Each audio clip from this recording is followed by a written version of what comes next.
breakfast this morning. I want to be fair. You need some coffee. Okay. I don't know. Sounds like you need some coffee. Do I need it? No. Maybe you want some coffee. You can use some. No. You got a I long, could always. long Right. day. The answer, could you use some, is always yes. Always. You drink coffee all day? Yes. Oh, black? Much to the dismay of my Black. doctor. Black coffee. I used to be a black coffee drinker too. Those were dark days. Yeah, I do it if I have to, but my stomach is not generally very happy about Yeah, I it. just Wow. And it's a certain age now where it's Yeah, right. And drink a cup of coffee. I work for the mayor. I was drinking I do not drink 3 coffee. cups of black Do coffee. it. Yeah, during trials, I will do that. Yes. Mainline coffee, black coffee, And be wired. And then that's the problem. and then you come off that adrenaline and it's Crash. I was having a problem with I'm sorry. getting jittery in my old age with the amount of coffee I was drinking. So I had a cup this morning. So But they don't think. Just let her spend the night. We got tomorrow. Today, tomorrow. Have her spend the night. I'm from Here's a little to while. win. Like, I'm not. Okay. I still have a point of try. Yes. You know, I used to eat 3 days. I think the last time, maybe it was just.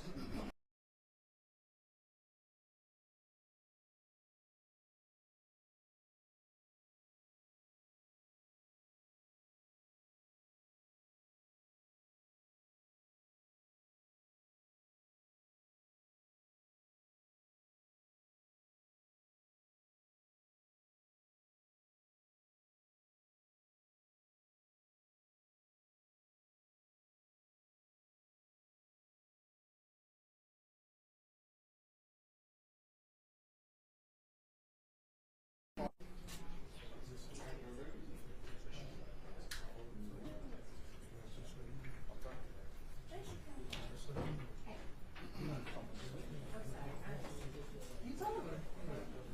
You see more than I do. Tell me I said that.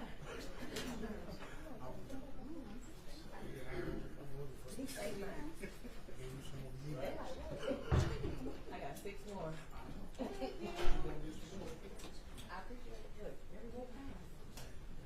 My numbers look nice, so I appreciate it. They matter. I'm all about the numbers.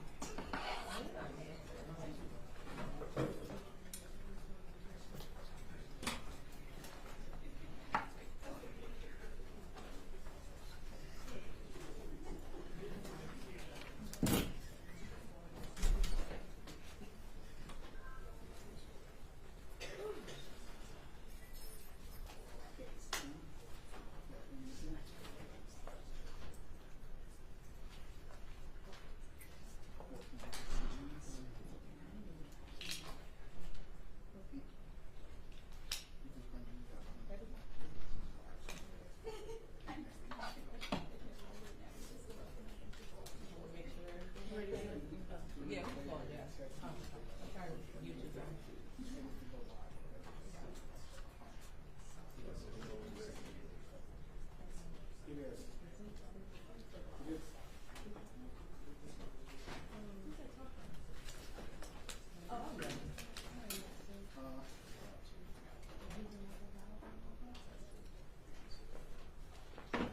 Thursday District Court is now back in session.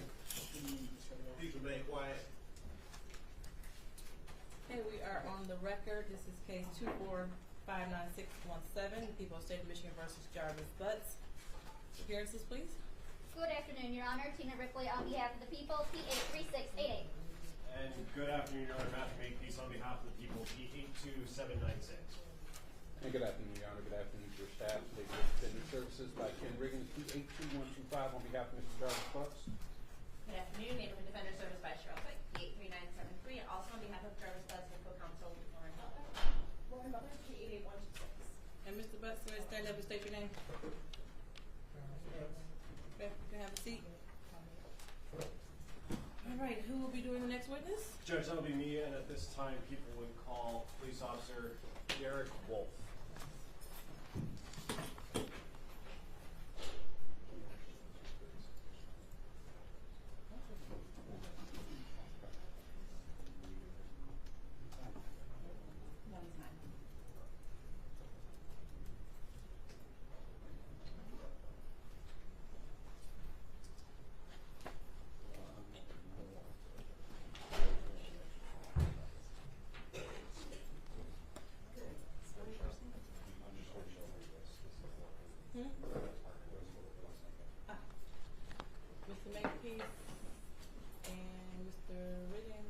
someone from defense counsel. Can I have you all approach? You can have a seat without food.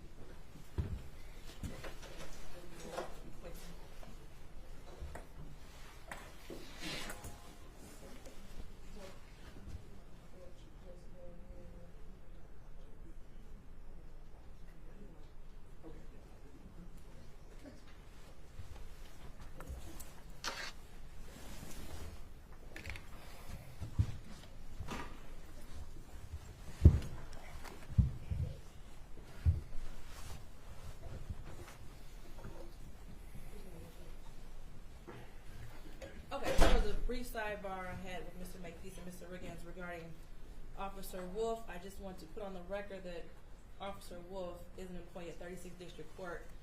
I do not have a personal relationship with him, only a working relationship in which he comes to the courtroom in 234 to do his job as a court officer. I want to make sure with the people in defense there's no objection to me hearing his testimony today. No objection. Okay, I'll swear you in.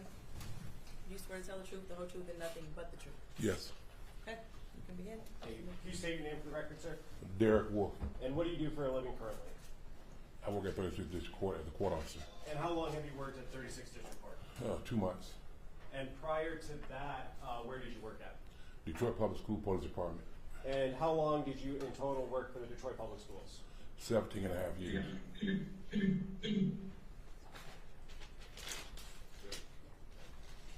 You worked for DPS for 17 and a half years? Yes. And how long have you been in law enforcement in total? 39 years.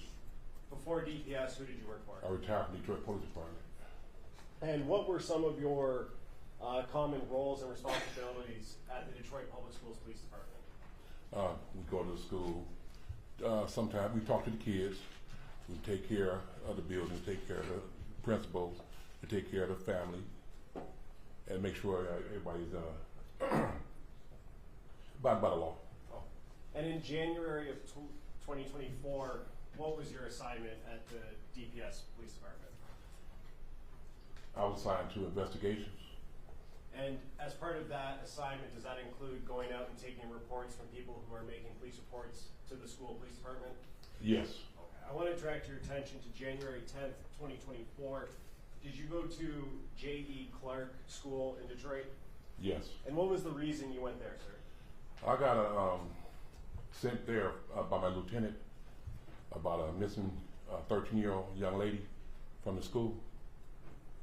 And when you went there, did you speak with someone who was making that report? Yes. Who was that person? I talked to her guardian, her grandmother, which is her guardian. And is that Annette Harris? Yes. And in terms of taking that report, what's that process like? I don't want to go into what anybody said to you, but what information are you looking for to gather to put into your report? Okay, I'm making a missing report. So I asked Ms. Harris, when's the last time you seen her daughter? Her granddaughter. Description of what she have on. Has she ever been missing before? Does she have a boyfriend? Or she have friends she might go by the house and stay? Things of that sort. And did you ask Ms. Harris all of those questions and get her answers? Yes. And then did you write an actual report? Yes. Okay. After you write that report, do you have any role in actually investigating to attempting to locate the missing person? Yes. Okay, what did you do after writing the report? After I did the report, I canvassed the area looking for this young lady, although she was gone for at least 24 hours because she was missing the day before. And then from that point, we didn't find anything. So I found out the bus number that she was on. I got the video, and it shows where she got off the bus at Cornwell and 3 Mile. You said Cornwell and 3 Mile? Cornwell and 3 Mile. Okay. And from that point, like I said, we went to the house, talked to the guardian again, talked to some of the people in the house, and then we went on in and let it go from there. Sorry, just to be clear, you keep on saying we. Are you doing these things with a partner? Yes. And who is that partner? Dale Gardner. Okay. Judge, may I approach? Yes. I'm approaching with what's already been admitted as People's Exhibit 2. Do you recognize that, sir? Yes. And what is that that is contained in Exhibit 2? The school bus. And is that a still shot from the video that you pulled or that you received? Yes. Okay. And that's the bus that you identified that Neziah Harris was on? Yes. Okay.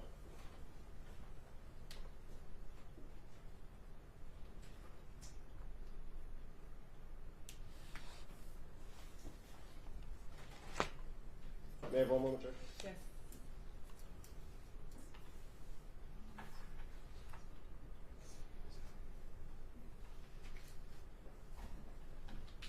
I have none, Chair.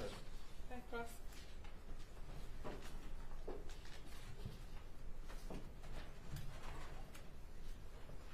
Good afternoon. Thank you. Mr. Wolf, you were dispatched to the J.E. Clark School because you're an investigator for GPS. I was not dispatched. The lieutenant came to the office and told us to go by the school for the missing. Okay, so you were requested, your presence was requested at the school. Yeah, from my lieutenant. You don't have an office within the school, No. so you're not like the school resource officer per se. No. Okay. And you said you met with Ms. Annette Harris on the 10th Yes. and that's of January of 2021. January. Yes. But that was early in the morning. Around between 11 and 12. So school was in session at that time. Yes. Did you speak with the teacher who was in Neziah's classroom on the 9th of January? No. Did you speak with any of Neziah's known friends? In the investigation, yes. You did. Who did you speak to? I can't recall that. Did you write them in a report? No, not a missing report. Okay, so you spoke with folks, but you didn't record their names? I recorded it probably on my run sheet, but not inside a missing report. And you didn't take statements from anybody? No, not at the time. Ever? No. Okay. Did you speak with anybody else at the school about Neziah, either on the 10th or any time after that? Only other chance I talked to the guardian, which is the grandmother, and a couple of students. A couple. Yes. Okay. Do you know how many?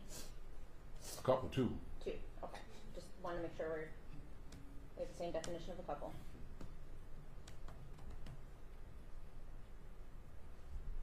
And you said you canvassed the area? Yes. What area did you canvass? The 3 Mile area, we were all around there, checking the alleys, knocking on doors, seeing if we can get some video, doorbell, camera footage, things like that. 3 Mile, is that 3 Mile Drive?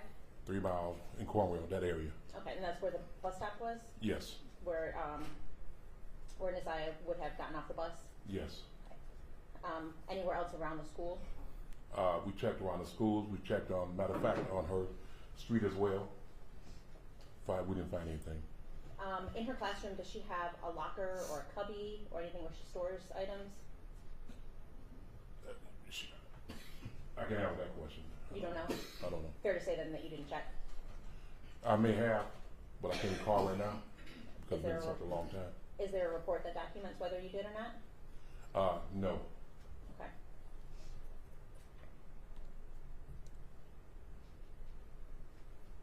And after you did the canvass of the area of 3 Mile Drive in Cornwall, what else did you do? I went back to the station, advised the lieutenant of what we came up with, Which was what? which was I talked to the parent, the grandparent, talked to a couple of students. We didn't find anything from doing our search of the area. So did you do anything else in regards to investigating? No, I did not, because I was getting ready to retire, so I was done. Okay. I don't have anything further. Any redirect? Very briefly, Judge. How long, you were first notified about this on the 10th, correct? Yes. And how long did you stay involved in the investigation? That day. Okay, so your activities that Ms. Quick asked you about all happened on the 10th of January? Yes. What happened to the investigation after the 10th? If someone else's investigation would have took over, besides me, because once again I was leaving, but I gave all the information that I had along with my run sheet as well. So It was From passed that off point. to another investigator? Yeah, it would be, yeah. Okay, and then are you aware of what happened after that? No, Okay. And you said that on the 10th, your lieutenant came in and asked you to go to J.E. Clark? yes. And who is your lieutenant? At the time it was George Harris. Okay. I have no further question. I just, clarification, you said you were leaving, are you mean leaving DPS or leaving Yeah, for the day? retiring. Okay, thank you. Any questions based off of my question? No, Judge. Okay, you were all done?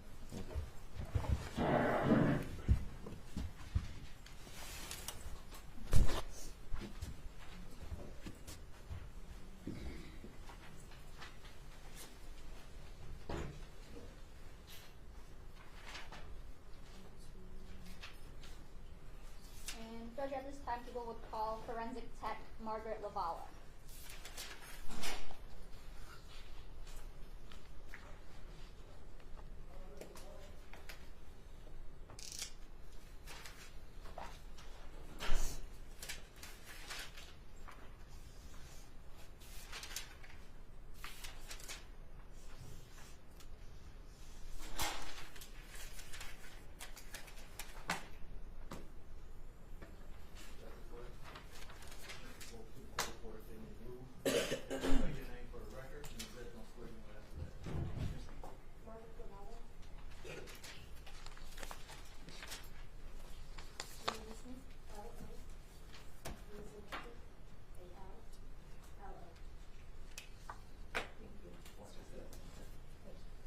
Raise your right hand.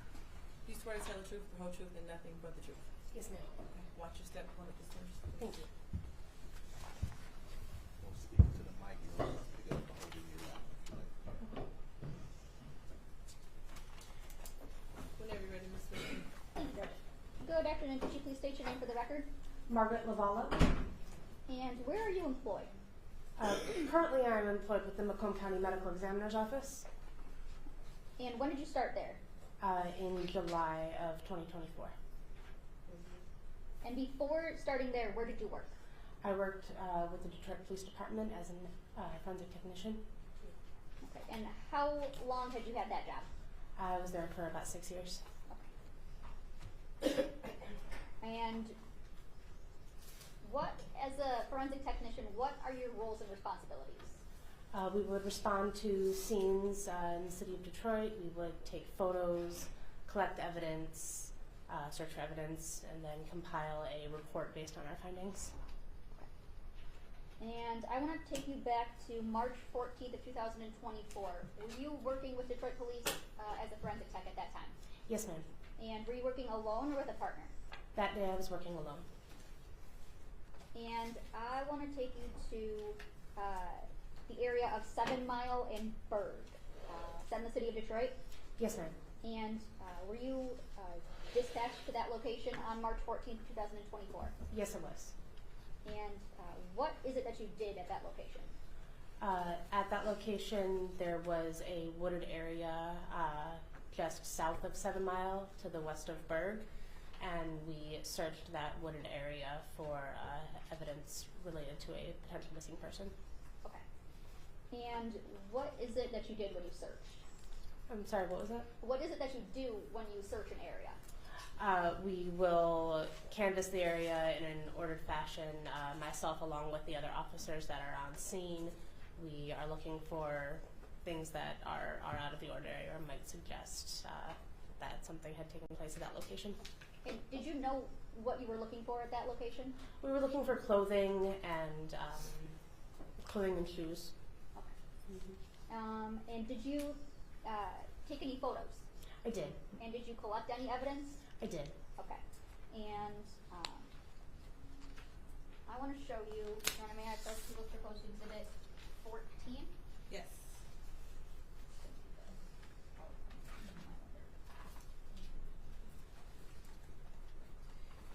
Showing you it's marked people's proposed exhibit 14, the PowerPoint. Could you tell me, do you recall going to this area? Yes, ma'am. Okay. And these photos, there are 129 of them. Do they fairly and accurately depict the scene of 7 Mile and Berg as you saw it that day, back on March 14th of 2024? Yes, they do, to the best of my recollection. And Your Honor, I move for the admission of People's Proposed Exhibit 14. No objection. Okay, they'll be admitted. Thank you.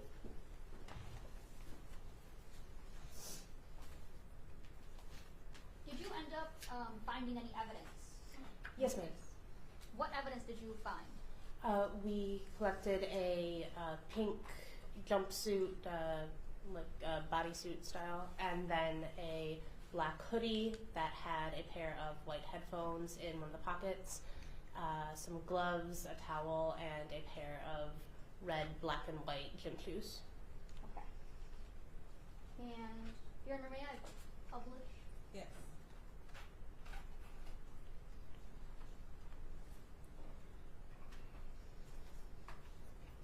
Says you have to allow me. Okay, try it out.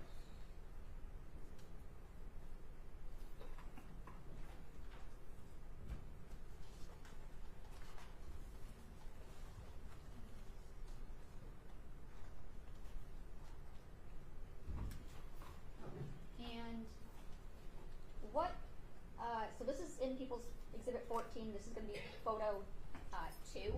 What is it that we have here? So this is the photo card that we would take at the beginning of processing any crime scene. It includes the date, the time, the location that we're responding to, as well as who is the current officer in charge that ordered us out to that location, the crime or suspected crime that we're investigating, as well as my name, the code that I'm working, and the report number that is assigned to that case. Okay. Now I'm gonna not go through all 129 photos here. I'm gonna show you some that I want to reference. This is for record purposes, photo 30. What do we see here in photo 30? We are looking west down, so that fence on the left of the photograph is the fence for an abandoned building at the south end of a parking lot on the west side of Berg. We are looking west towards the Rouge River into that wooded area. You can see what is that pink jumpsuit in the background of the photograph. Okay. And in 33, what do we see here? That is one of the black, red, and white gym shoes that we collected from the wooded area that I had previously stated. Okay. And would it be fair to say that that's a left foot shoe? Yes. Okay. And in picture 35, what do we have here? That was a photograph of the inside of the shoe, of the size tag. And in 37, what do we see here? Again, we are still looking in that wooded area. That is the black jacket that was collected. It is towards the front of the photograph, kind of behind that tree branch. Okay. And in 42, that was a close-up of the black hooded jacket that we recovered. okay. And would it be fair to say that you opened up the jacket, or is this how you saw it? We did open up the jacket to examine it, yes. Okay. And in 45, what's in 45? So that is looking in one of the pockets of the jacket. And can you see what's inside the pocket at that point, or no? That photograph, I believe there is a paper and might be the pair of headphones. Okay. And in 47, Yes. what are we looking at there? So yes, that is the paper and the pair of headphones that was recovered from that pocket. Okay. And 50? So that is going to be the hood of that hooded jacket. We noted that there are several holes in the jacket of unknown origin.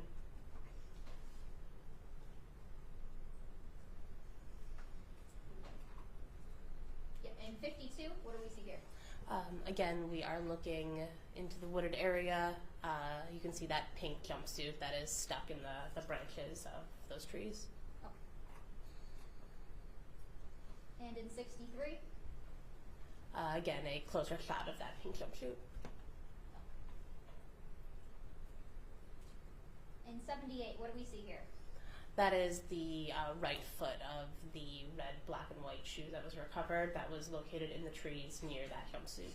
Okay, and is that fair to say the right foot? Yes. Okay. 79, what do we have here? That is a photo of the inside tag of that shoe to show its size. And in 88. That is the pink jumpsuit that we recovered. And 89. That's a photo of the size and the label of that jacket. That jacket jumpsuit. And in 120. That is a photo of the Rouge River. Okay. So how close was the Rouge River, I guess, to the area that you were searching? So there was a large parking lot just off of the west side of Berg, and then there was an embankment leading down to the river. I would say less than 500 feet. What condition was the evidence that we just saw in the photos? What was the condition of it? It was wet. It was dirty.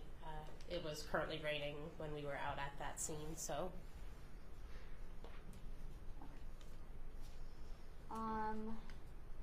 What did you do with the evidence once you photographed it? Once it was photographed, we collected it. I collected it and took it from the scene. The items that were wet, we then brought to the Detroit Police Department evidence garage, where we have a drying chamber so that that evidence could be dried in a safe, secure, and way so that any type of DNA evidence could be preserved. And then once that evidence was then dried, it was packaged and processed and submitted to the DPD property unit. And you would have been the one who placed those items in the drying chamber? Yes. And are you also the one who placed them on evidence afterwards? Yes.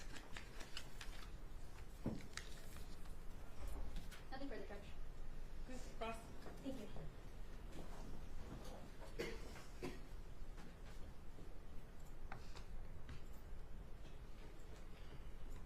Good afternoon. Afternoon. So I believe you said that it was raining on the day that you were dispatched out to this location at the site. That is correct. Had it been raining most of the morning? To the best of my recollection. When you were dispatched out by somebody at DPD, That is correct. when you arrived at this site, were there already people on scene? Yes, ma'am. How many people would you say?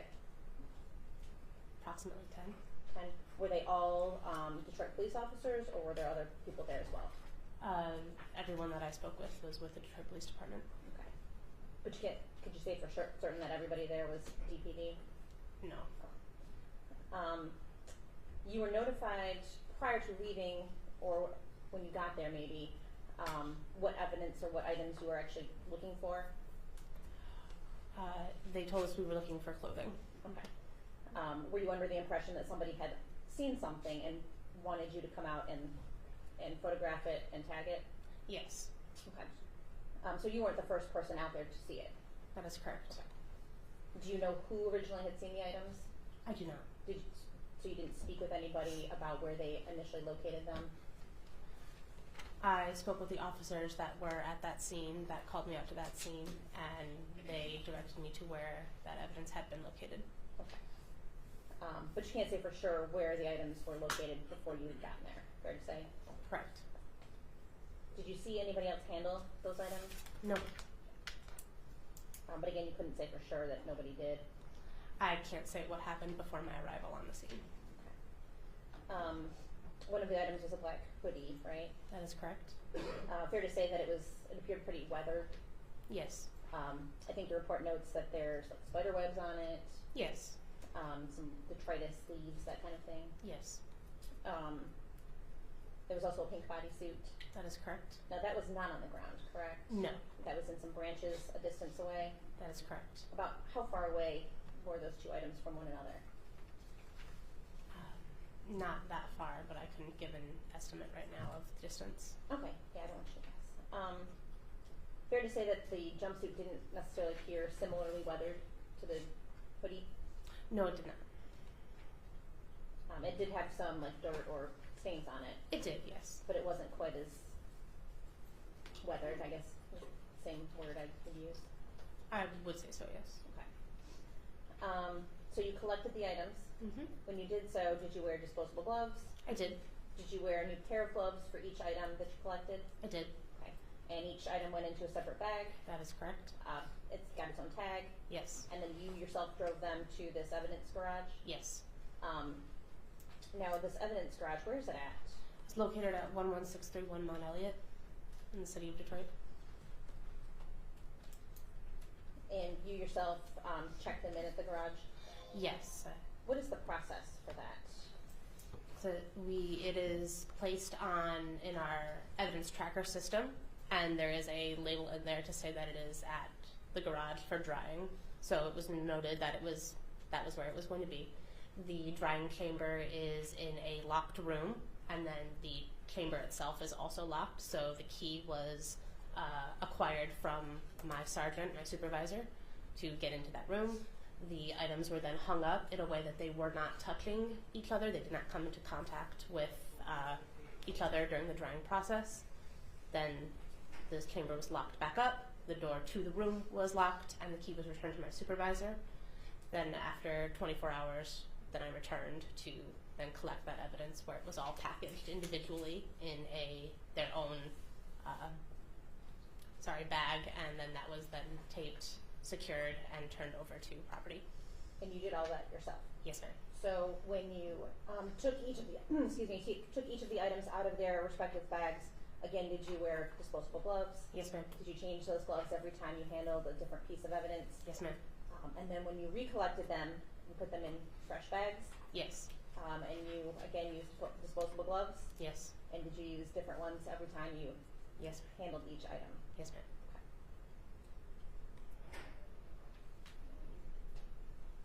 I don't have anything else, thank you. Just briefly, Mr. Lavalla, when you placed these items on evidence, are they each given like a specific evidence tag number? Yes, Okay, and could we just go through those really quickly? Do you have a report? I do. Okay, if you need to refresh your memory at all, please let me know. And if you want to refer to your report to refresh your memory, just let us know. Okay. So for the red, black, and white Nike gym shoes, those were placed in evidence. Yes. And do you recall what tag number they were? Can I refresh? If that would refresh your memory, yes. So those were item 84. Okay, and that black hoodie that was also placed in evidence? I'm sorry, I don't know if I check again to refresh. Yes. So the black hoodie was item 85. And what about that pink bodysuit? That was going to be item 86. Okay. And the headphones and paper, did you package those separately or together? Can I refresh my report? Look at my report. If that would refresh your memory. So the headphones and paper were packaged together because they came from the same pocket under item 88. 88? Okay. And there were a couple other items that you also placed in evidence? That is correct. Okay.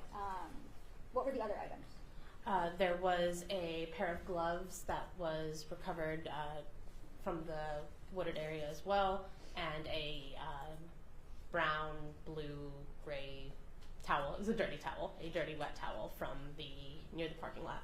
Okay. And did you place that towel on evidence? Yes. What number did you place that on? May I refresh? Yes. So the towel was 82. Okay. And what about those gloves you were talking about? The gloves were 83. Okay. Was there any other items?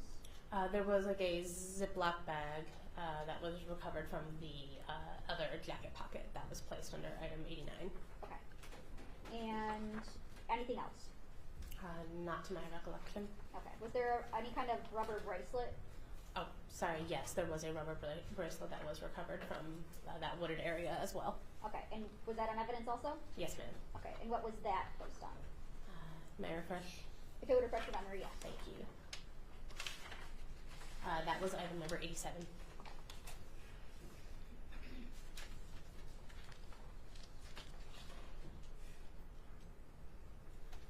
Nothing further, Judge. Okay, you're all done testifying. Thank you. Thank you, ma'am.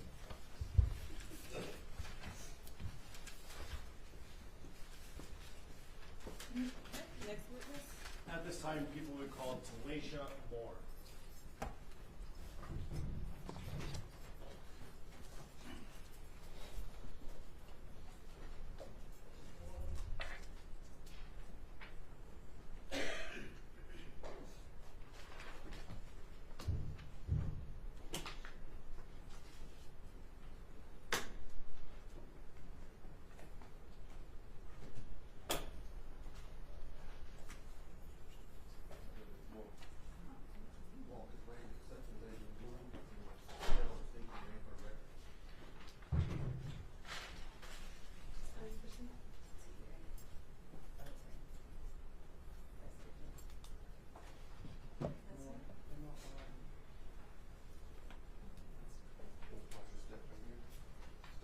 Raise your right hand.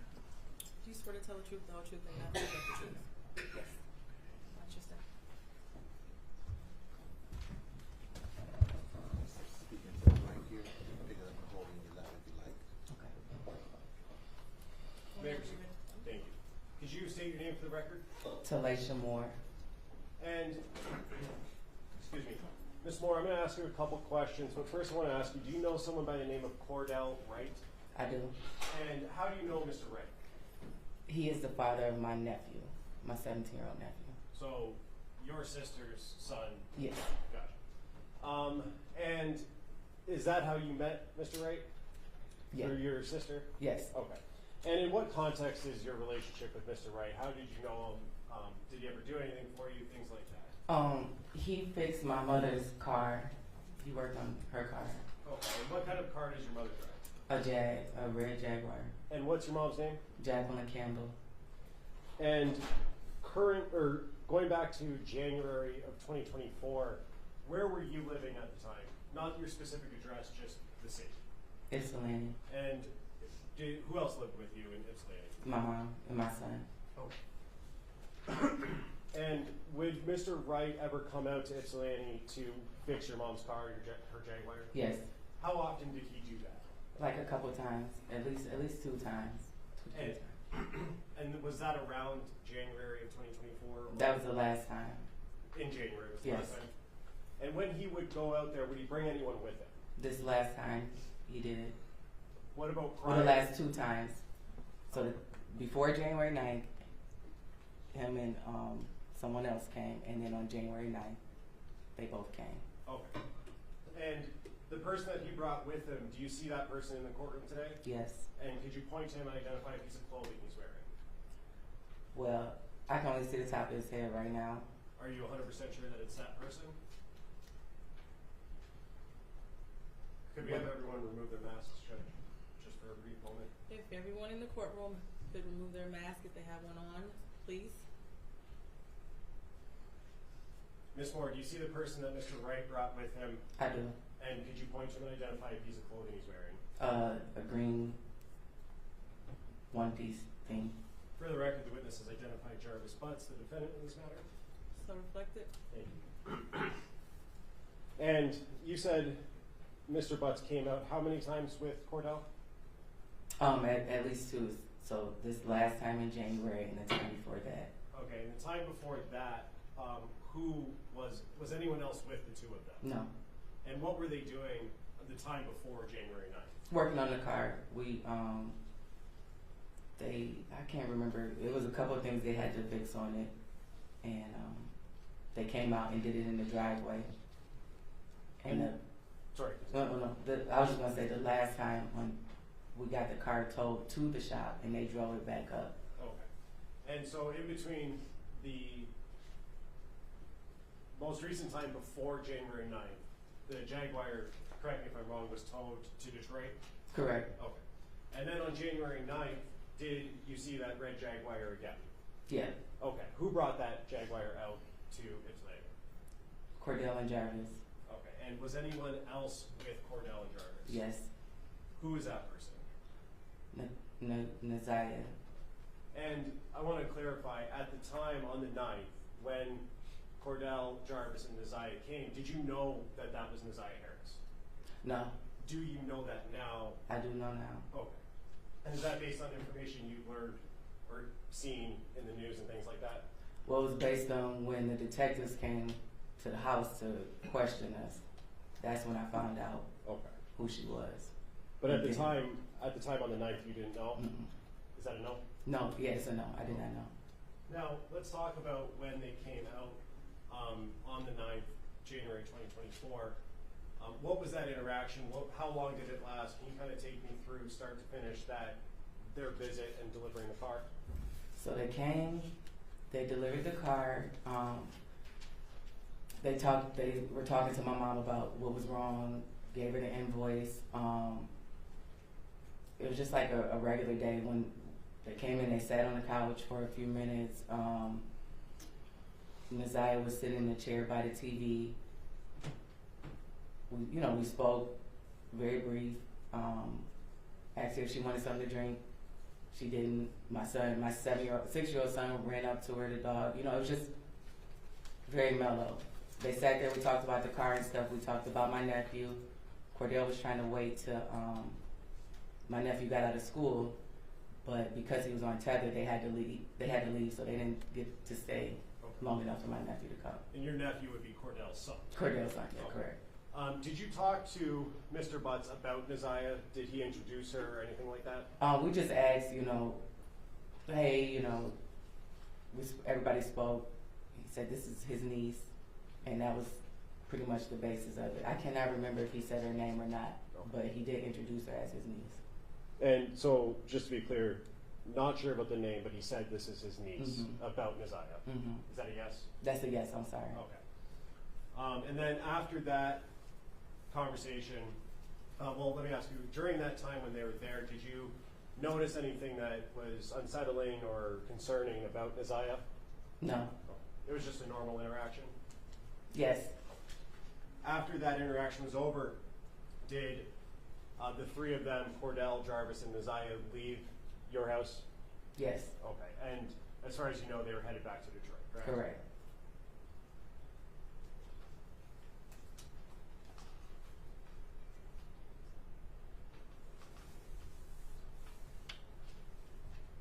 When they left, whose car were they leaving in? Cordell's truck. And all three of them were in the same car? Yes. And you said that they were delivering the Jaguar to your mom or to your house, correct? Yes. Did you see them pull up? Do you know what the driving and seating arrangements was? I do not. Okay. I have nothing further, Christine. Okay, Ross?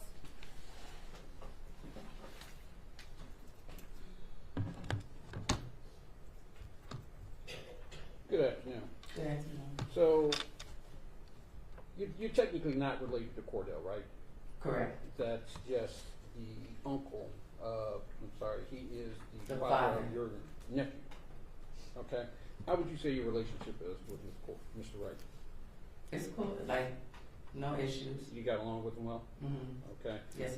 And you know Cordell worked as a mechanic? Correct. Okay. And how long has he worked on your vehicles? Was this something new, or had he worked on your vehicles previously? I think he might have changed the oil on one of my cars a couple years back, but not that frequently. Okay. And you knew he had did you know he had a shop that he worked out of? Yes. Okay. Had you been to this shop? Yes. Okay. And you said that there was a time prior to January 9th that he came up and worked on the car, correct? Correct. And you said that my client was with him that time. Correct. Do you recall when that was? It had to be in the summer. I cannot recall the exact date. But it was the summer of 2023? Yes. Okay.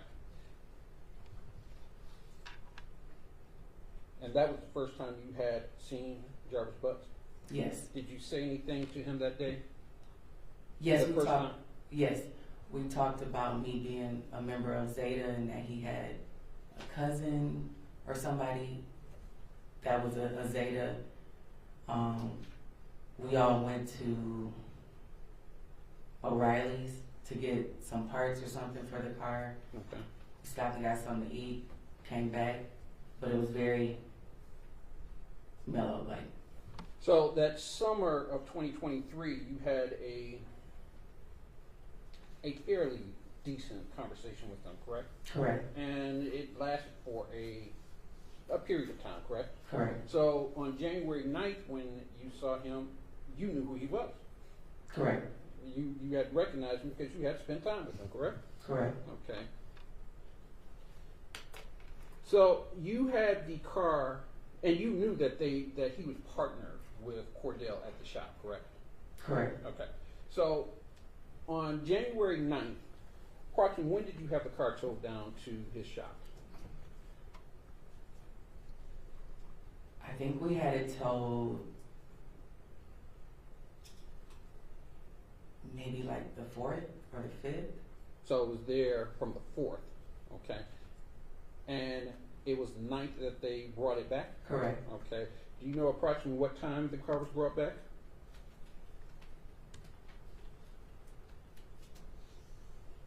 Had to be before 3:30 p.m. There was three. Well, no. It had to be before 5:30 because my sister got off work at 5:30. So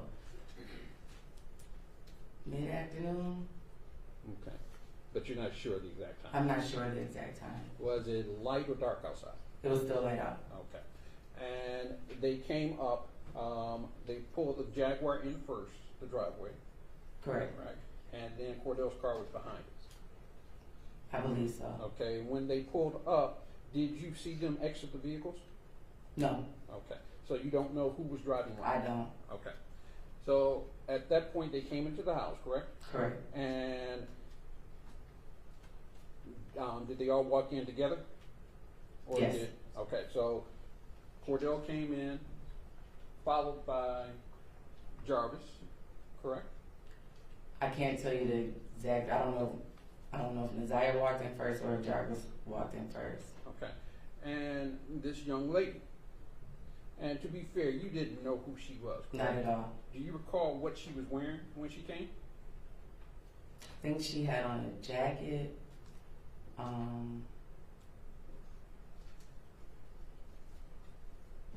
But I can't really. Don't recall? No. Okay.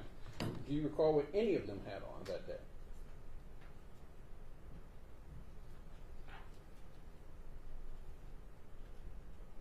Not really. Okay. So, do you recall, without going into your house, was it dark, light in your house? Were the lights on? The lights were on. Okay. And you have a fairly large living room? Yeah. Okay. So when they came in, you said that Naziah sat next to the television. So yeah, like if when you're coming in, there's like a red cabinet type thing. The TV sits on top of it, and then there's a chair right, like a chair sitting right next to it, and that's where she was sitting. Okay. And when she came in, did she introduce herself? She did not. Okay. So she came in, sat down, right? We offered her to see, like, came in, Cordell said hello. He was doing most of the talking. Jarvis said hello. Said, this is my niece. Then was like, y'all have a seat. Okay. Cordell sat on the couch. There's a couch this way, and then a long couch this way. But I'm sorry, go ahead. And I was just gonna say, I believe that they were both on this couch. Naziah was in the chair, and me and my mom were on the longer couch. So your mom was there, Yeah. correct? All right. And you all were conversing, correct? Correct. And it's fair to say that you weren't conversing with Naziah, correct? No. You were conversing with Jarvis. I'm sorry, you were conversing with Cordell. Cordell and Jarvis about the car and the invoice that they brought. All right. And you said at some point your son came up and was talking with Naziah? Correct. Okay. And how long did this conversation last? Like all of Approximately. our conversation? Right. How long were they there? Probably between like 30, 45 minutes. Okay. Maybe an hour. And while they were there, you didn't notice anything, and I think you already mentioned this, you didn't notice anything out of the ordinary, correct? Correct.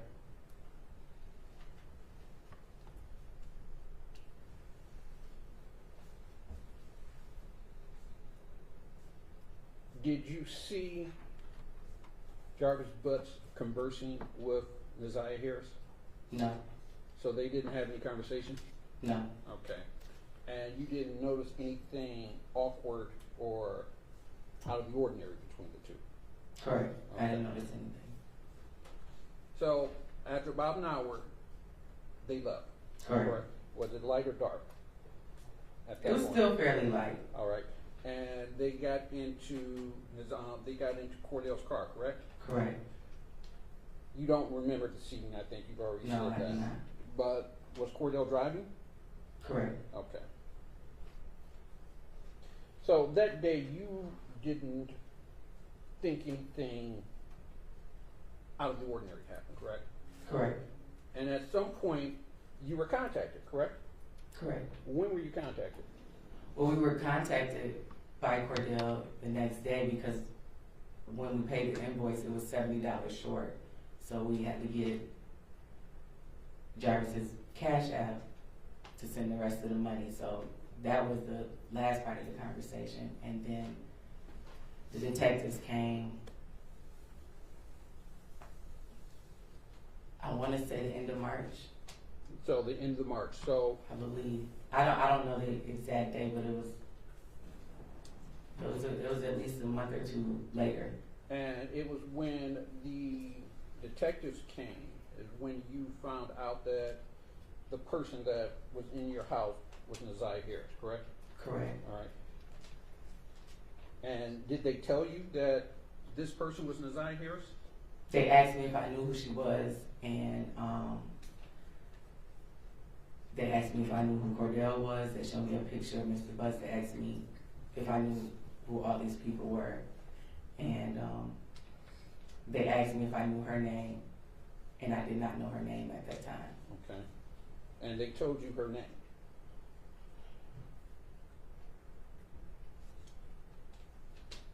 Honestly, I don't know. Okay. And at any point, did you look up why they were there or look up any information about this case? Yeah, after they left. After they left? Okay, and what did you look up? Objection, relevance. I just want to see where her information came from. As long as the results of what she looked up. I want to see the information that she had that go into her testimony. Go ahead. There's obviously there's podcasts out that are a bit unfavorable. It's not obvious. Well, I don't know. Okay, you don't know. Okay. What did you look up? I looked up Mr. Butt's Otis record, Okay. but I tried to type in his name, I typed in Cordell's name, tried to see if anything came up. At that time, there wasn't anything posted, but I didn't find much, other than his record. Okay.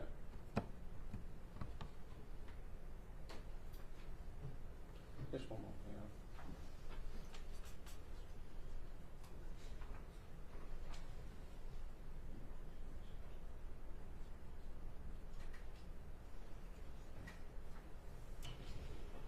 No further questions. You need redirect? Yeah, very brief. Ms. Moore, Mr. Riggins was just asking you about information that you looked up and things like that. When the police were at your house, though, when the detectives were at your house, first, do you know if those were Detroit police officers? Yes, Detroit police detectives. Detectives, okay.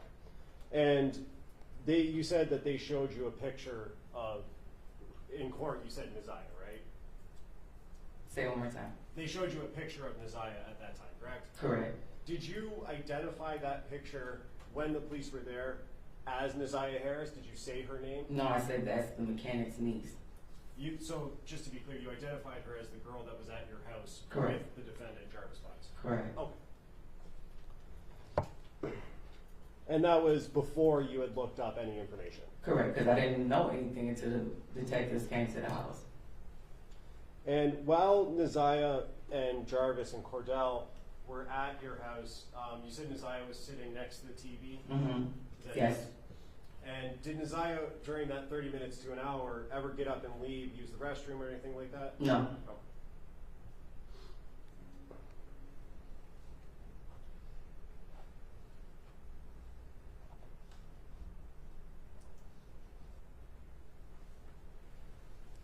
And you mentioned earlier that Cordell was on a tether, and that's the reason he had to leave, right? Correct. Do you know what Cordell's tether hours were at that time? Like what time he had to be back home by? I don't know. Okay. How far of a drive is it from Detroit to Ypsilanti? Probably about 40 minutes. And what was the reason that Cordell had to leave again? Because he said he had to be back in the house for his tether. Okay, so did it seem like he was in a little bit of a rush to get back, or he was cutting it close maybe with that drive, 40 minutes? No, I think he had whatever he needed to do, and he just wanted to make sure he was in the city on time. But is it fair to say that he would have left somewhat closer to his cutoff time? If that's the reason he left, or that he said? Yeah, I object. I think that calls for speculation on her part. I was going to say, I don't Hold know. on. Oh, I'm sorry. Do you want to respond? If she knows, I think it's a close call. If you know the answer. I don't. I don't know. I can't say. I have another further question. Okay, you are done testifying. Thank you. Watch your step.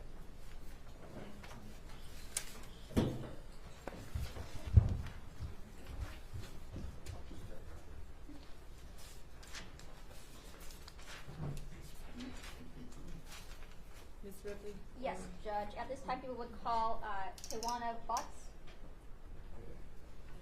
I was going to ask, does anyone need a 5-10 minute break? Are we all okay? I'll take it. Okay, 5 minutes. Use the restroom. Yes. Come back at 2:15.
Your Honor, I have a question for you. Sure. Will there be another opportunity for us to leave because we are trying to set up our live shot for the 12 o'clock outside? What time, like maybe, like estimate? We can do another break in an hour. Another So break you in an can hour? leave. Okay. I'm trying to think. They just did it. Yeah, and I'll just compare it to. Okay, thank you. I'll follow along with your. Okay. I don't know where you're at.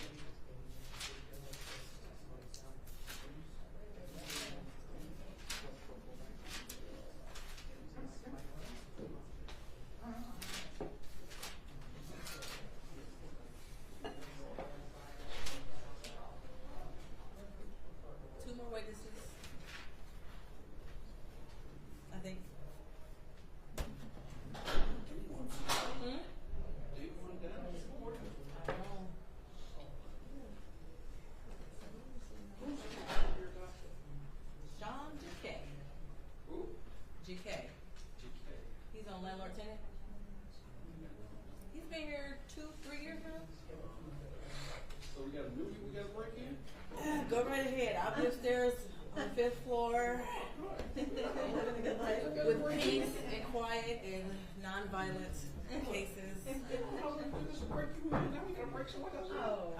Listen, I'm tired. I mean, you know when I started doing criminal work, I'm over it. I'm done. Okay. Go right ahead. Break them in. Yes, good for that. Okay. He's very patient. He's very patient. Okay. Very patient. No, that's good.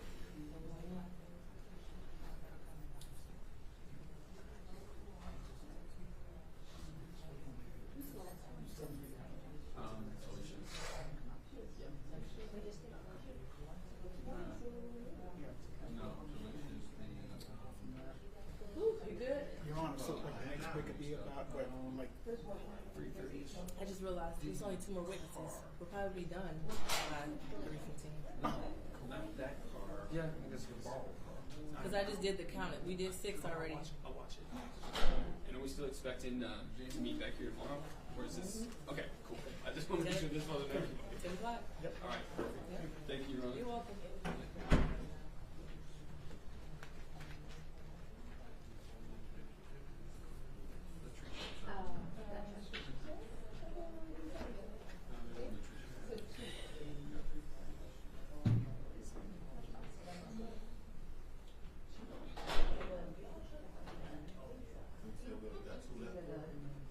I counted 6 so far, so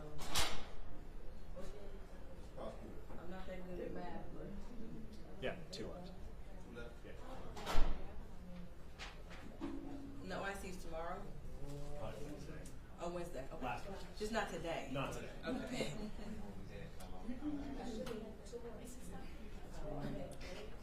I need some more paper after this.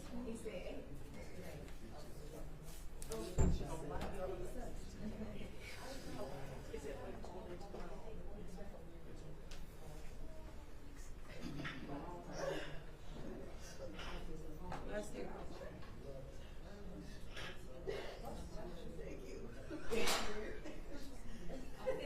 It could be the air in here. Do I? I don't have a sister.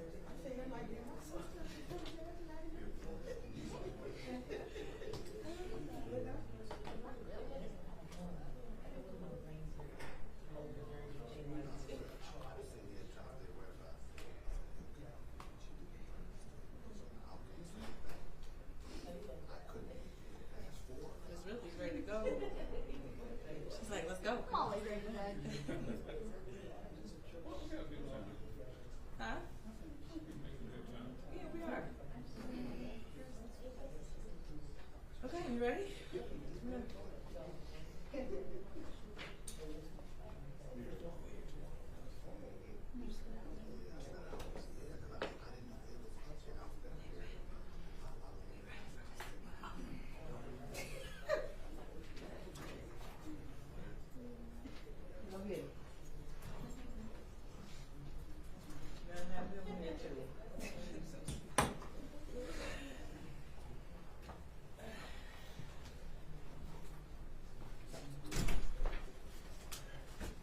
Court is now back in session. And we are back on the record. People of State of Michigan versus Jarvis Butts, 2459617. Ms. Ripley, you can go ahead with your next witness. Thank you, Judge. At this time, people will call Tawana Butts.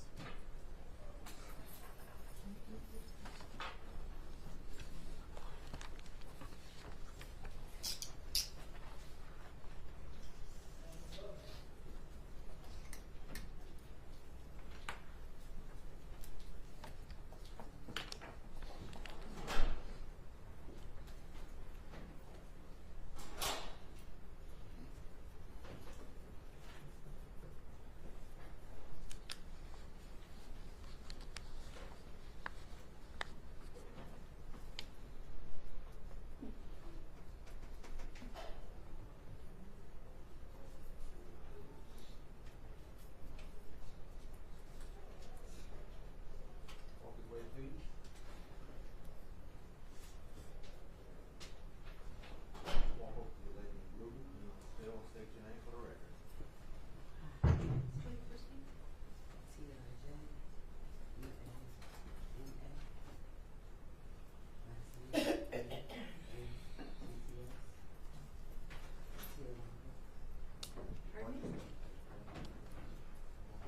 Raise your right hand. Do you swear to tell the truth, the whole truth, and nothing but the truth? Yes. Okay. Watch your step. Whenever you're ready, Ms. Director. Thank you, Judge. You're gonna speak to the mic if you want to hold it in your lap. Okay. Good afternoon. Could you please state your name for the record? Tijuana Butts, And how old are you, Ms. Butts? 46. And do you know someone named Jarvis Butts? Yes, And how is it that you know him? he's my brother. Okay. And how old is Jarvis Butts? 42. And do you know his birthday? Yes, When's his birthday? November 21st, 1982. And do you see Jarvis Butts in the courtroom today? I saw him walking in. Okay. And can you point to him and tell me the color of the clothing that he's wearing? He has on, I believe it's dark green shirt. He's sitting behind the lady to the side of you.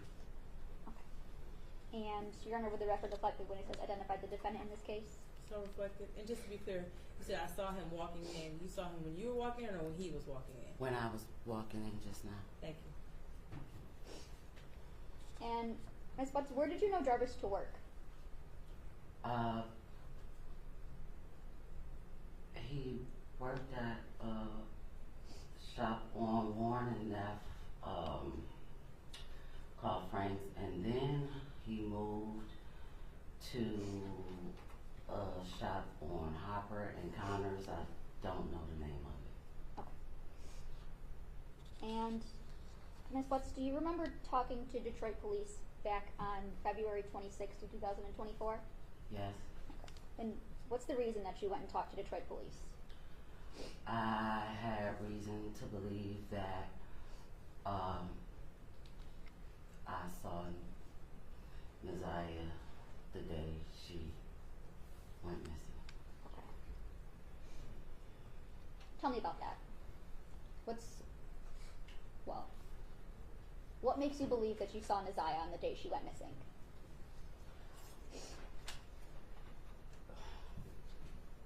Where do you want me to start this about?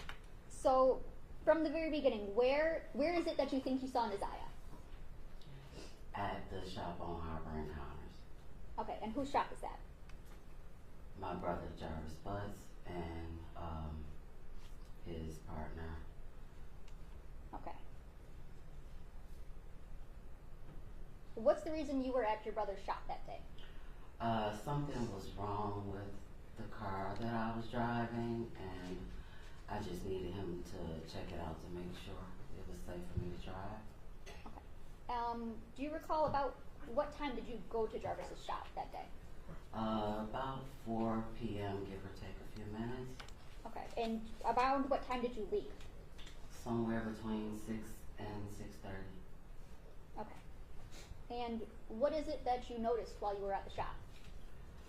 So, it's a car, like garage. So I was sitting outside of the shop in my car because they were working on another car on the inside. As I sat there for the time that I was there, I kept seeing a little girl get in and out of his truck, going to the gas station and going back to his car. Okay, so I'm going to stop you right there. Whose car are we talking about? My brother. Okay, and what kind of car was it? Believe a Cadillac Escalade. Okay. Do you remember what color? Kind of like a pearl white, off white cream color. Okay, and you said you described this as like a 2 garage shop? Yes. Okay. And I want to approach with people's Exhibit 7. Okay. Now, Ms. Butts, do you recognize what is it we're looking at in People's Exhibit 7? Yes. Okay, what is that? That is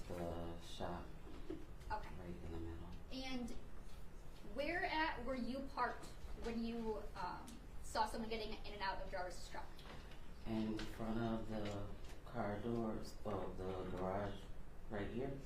I was parked facing, I don't know what direction it is, but going towards Gratiot. I was like in front, but outside. Okay, so you were kind of parked parallel with the road. Yeah. Okay. Can you draw a T where your truck was? My car? Yeah, your car was. Can I? Yes.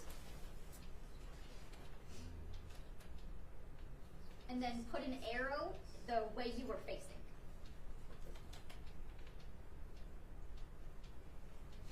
And where is it where that Jarvis's truck was? Just put a J where Jarvis's truck was. And what way was his truck facing? It was facing our direction, so the front was towards me. Towards you. Okay, so put an arrow for that direction. Okay. Thank you.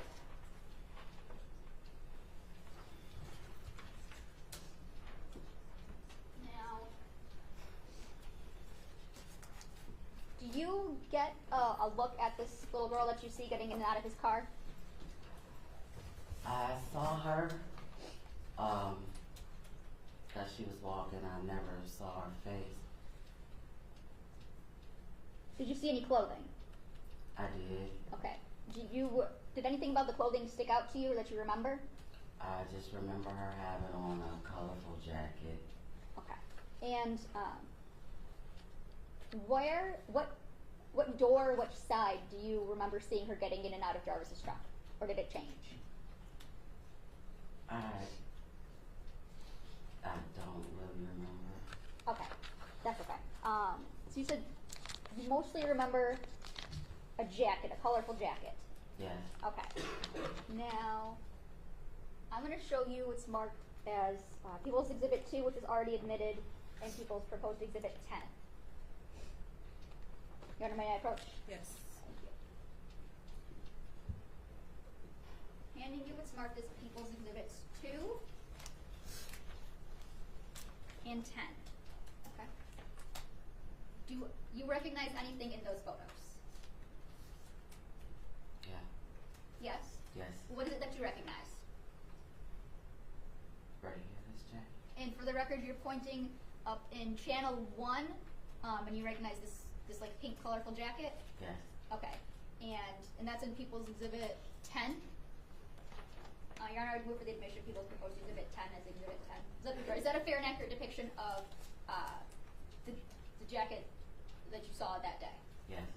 Your Honor, I move for the proposed People's Exhibit 10. Any objection? No objection. Okay, it'll be admitted as People's Exhibit 10. Okay. And in People's 2, is that also, where is the what you recognize People's Exhibit 2?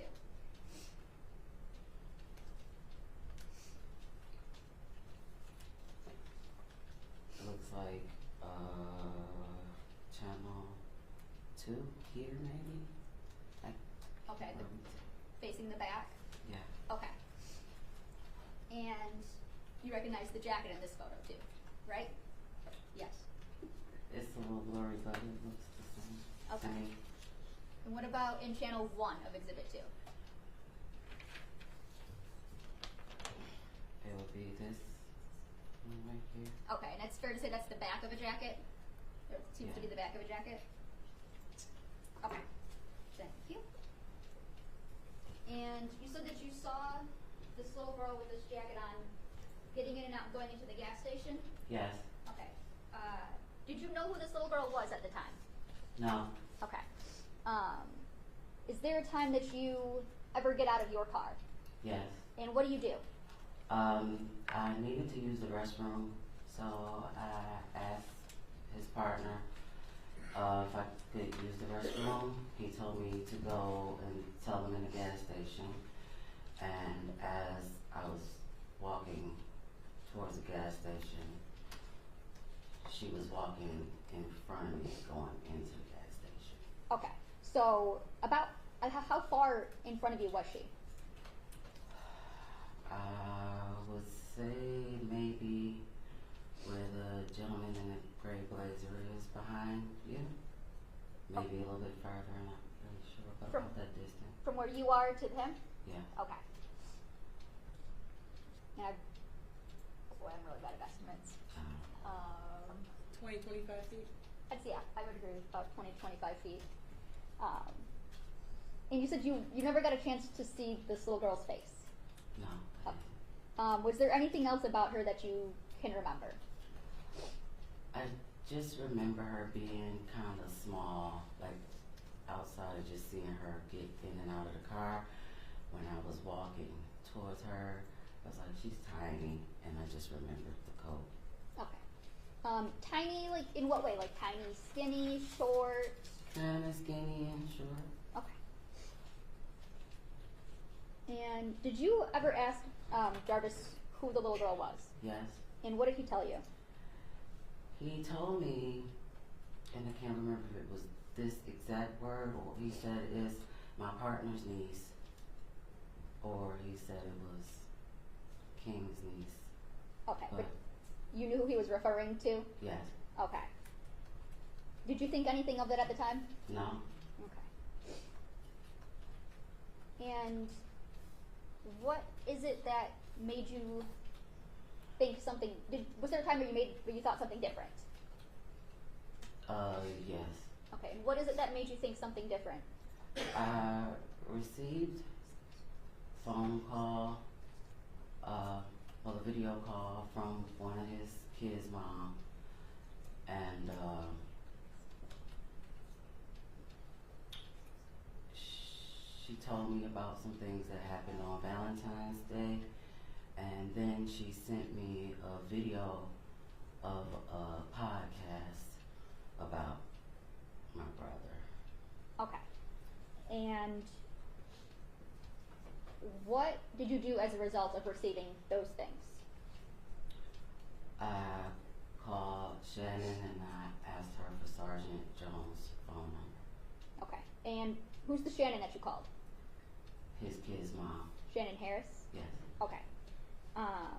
Do you do anything before you go and talk to Sergeant Jones? Yes. Okay. What is it that you do? Okay, so after having a conversation with Shannon Harris and his other kid's mom, I was informed that his partner King, I guess something happened where the Objection, this is hearsay.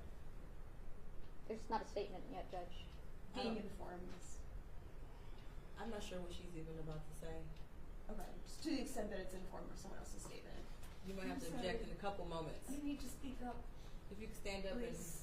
and make your objection. Yes, just objecting to the fact that she was informed of something. It appears this might be hearsay, but we'll see. Yeah. Could you finish what you were saying? I don't know where you were going with this. I'm trying to remember where I left. Okay, so after talking to Shannon Harris and his other kid's mom, I was informed of some things that had taken place I think Valentine's Day, so they told me that his partner King. Okay, so at this point, this is hearsay. They told me in the lack of personal knowledge to the things that she was informed of. Can I finish? 1 second. One. What is an objection here? I'm sorry. The witness has to stop talking. So, based on those, do you go and talk to someone else? Yes. Okay. Who do you go and talk to? His partner King. Okay. And where is it that you go and talk to King at? At the shop on Harbor Encounters. Okay. And without telling me what King said, kind of describe what was your conversation about? Well, I went to see what happened and what was going on. During that time, I told him that I had never seen any little girl at my brother's shop besides my nieces, outside of the little girl that I saw getting out of his truck that day. Okay. And you told this to who?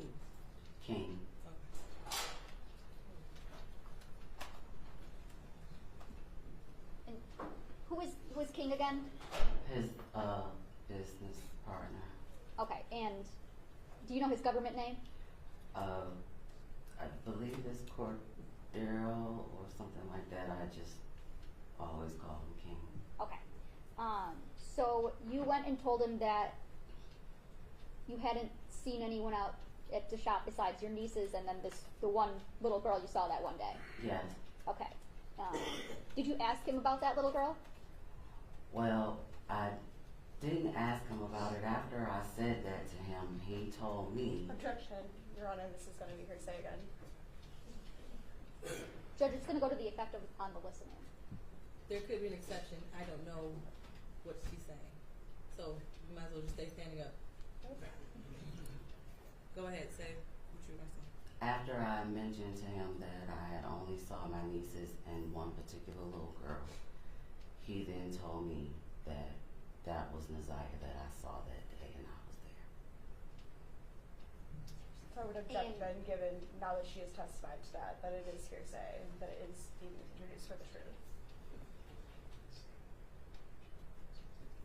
And Judge, I would say that it's actually a statement of identification.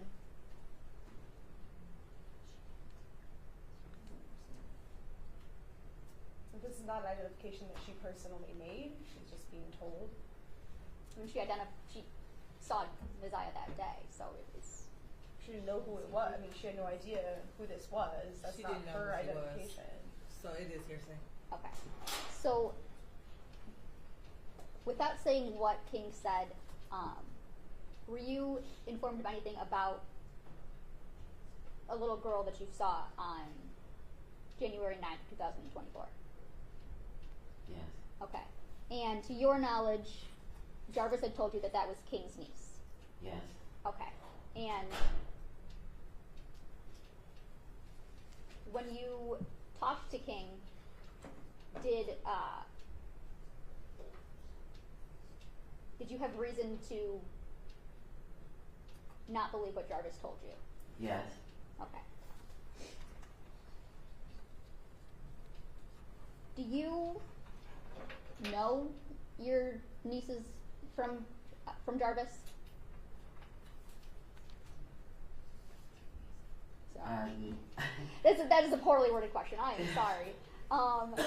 If that was your niece, would you have recognized her that day? Yes. Okay. And you did not recognize this little girl as your niece, did you? No. Okay.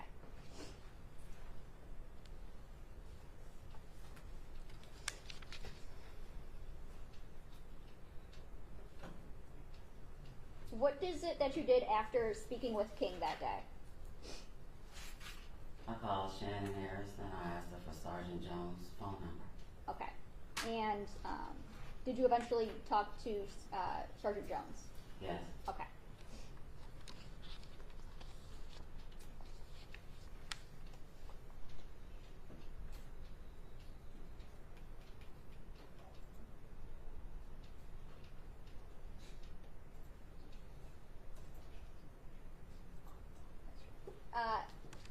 Sorry about that. What day was it that you went to the shop and saw the little girl?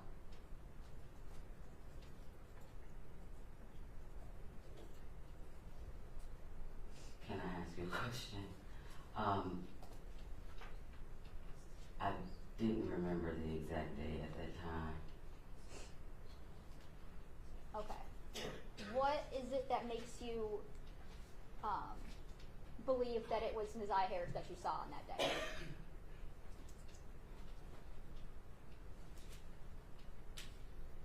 I'm not quite sure how to answer what you're asking me. Like, That may be a poorly worded question. I'm sorry.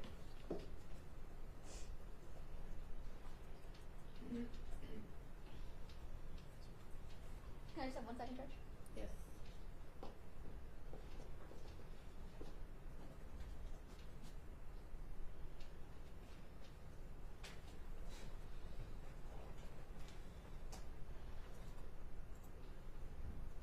Ms. Butts, did you come to learn of the day that you had gone to Jarvis's shop by going through the locations on your phone? yes, Okay. And that's the date that you don't remember off the top of your head right now, but it is revealed in your phone locations? yes. Okay. Let's see here.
when is it that you went through your phone locations to determine the date?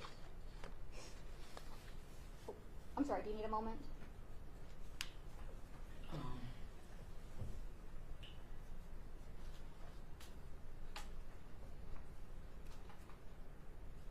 I believe it's February, I think like 24th or the 26th. I can't remember the exact date. Okay, that's when you would have went through your phone to find those? Yes. Okay, and did you also go through that in your interview with Sergeant Jones? Yes. Okay. And did you give Sergeant Jones permission to look at your location data? Yes. Okay. And your phone kind of extraction in general? Like to go through your phone for the data? Yes. Okay.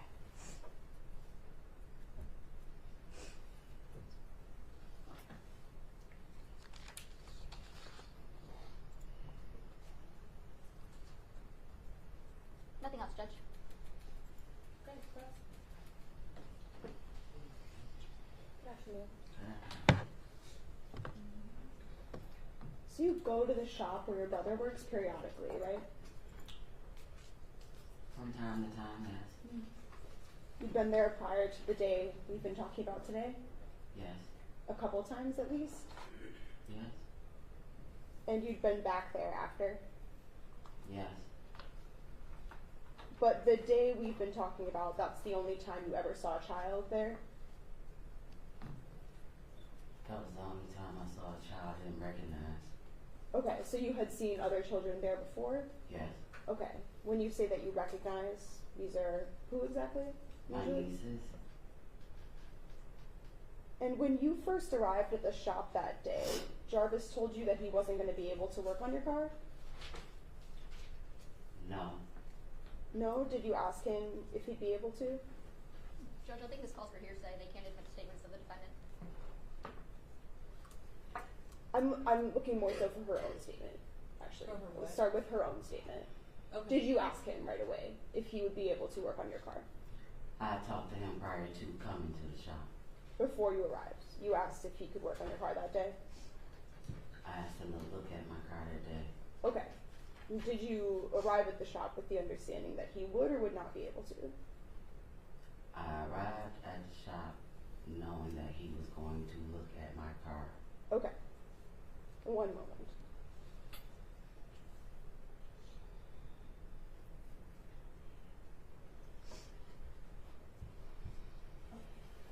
And was that via text or call or some other way? Probably video call. Okay, so a video call a little bit before you headed over? Earlier in the day, maybe. Okay. I'm not sure exactly what time. Okay, so that's how you decided that you'd go over later. He told me I could come. Judge, this is kind of all calling for hearsay in a backdoor way. The response is hearsay. Not Yes. that you necessarily asked for it, but it is hearsay. Sure, we can It'd be keep it stricken. just her own. So to be clear, we don't need to talk about what he said to you, but you did a video call to him, and in that call, you asked if he could work on your car. You Right. keep saying work on my car. I said look at my car. Okay, look at your car, but you asked him personally in a video call. Yes. Okay, and that was maybe that morning. I don't remember what time of day it was, but it was before I went to him. Okay, thank you. Okay, and as you were saying, this day, I think you said you saw some other children there at other times, but this particular child, you only ever saw this child on this particular day. Yes. And the whole time you were there, from your testimony and from that police interview, you said that you never saw her face. Yes. And then you did also see some news stories about this case. Yes. Yeah, in the podcast that you talked about. Right, there were some podcasts. I had already saw her on the news, but I did not know who she was. Sure. But that was, by seeing those stories, that's how you started to think. Well, I was sent the podcast after some other things that was told to me, I received the podcast. So initially, between the day you were at the shop, right, and then until you started to see that news, at first you didn't make this connection that maybe she was anyone in particular. Not at all. Okay. And then through seeing that news, those podcasts, that's when you started to think she No, was. that's not the reason why I thought that. No, but that's the timing, or it's not? I guess you could say that. That's when you started to, at least when you saw those things, that's when you started to wonder. I was wondering before I saw the podcast. Okay. In your police interview that you did, Mhm. did you tell them that at first when you saw the news you didn't really make a connection because of not having seen her face? Yes. Okay. So that interview was on February 26th, 2024, right? Yes. And you were having some trouble remembering some of the specific details from January 9th at that point? Not so much as remembering maybe the order I remembered it in. Okay. Were there some times, at least though, when you were asked some questions and some details that you had to say, I can't remember some things? I can't remember now. Okay. And would you agree that at least Like, when it didn't have been that. Okay. I I was just saying. probably did. I guess it would be safe to say because I didn't know. Okay, so you think it's safe to say that at that point in time there are at least some details you were having a hard time, some questions you couldn't answer. I can't disagree. Okay.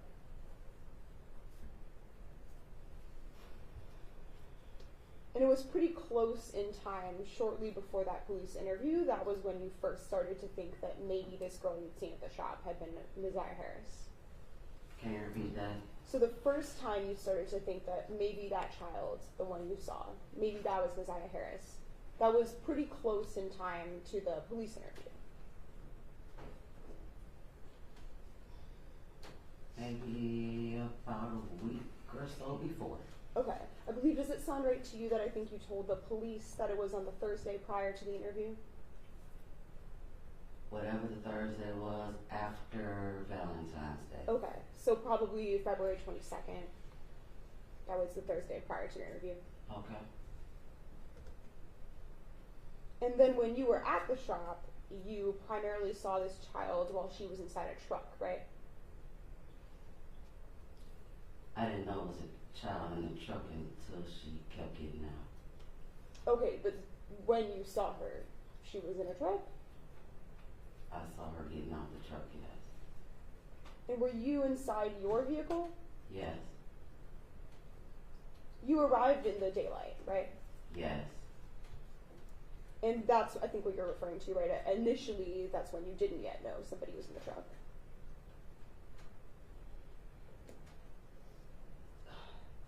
Can you say that again? So at the beginning, when you first got there, right, you didn't know right away that somebody was in the truck. No, I didn't. I think you had said before, because it was so light outside, it was a bit difficult to see into the truck. I wasn't really paying attention to his truck. He was outside of it. Sure. And then in your police interview, you referred to then seeing a light in the truck, and that's when you started to see somebody?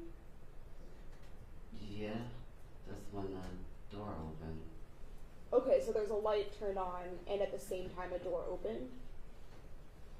That's the reason the light was on. Okay, because the truck door was open. Yes? Sure.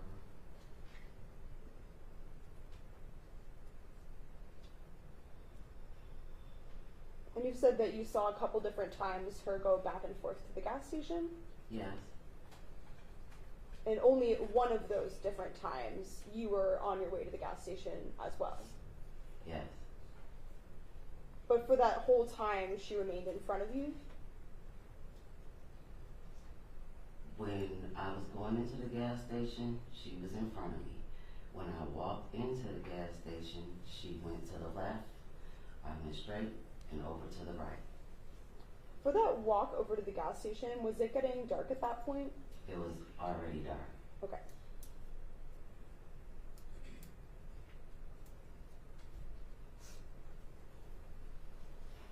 And while she was in the truck, you were not sure exactly which part of the truck this was? I can't remember, no. Okay.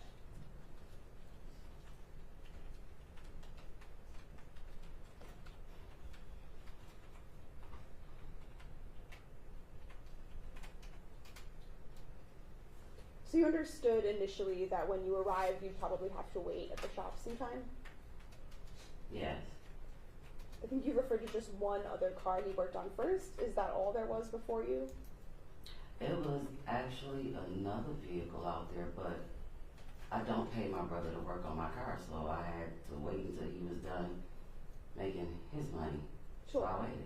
Sure. So do you know how many cars he worked on before he got to you? I don't remember. Okay. Do you know if there were any other customers present in person?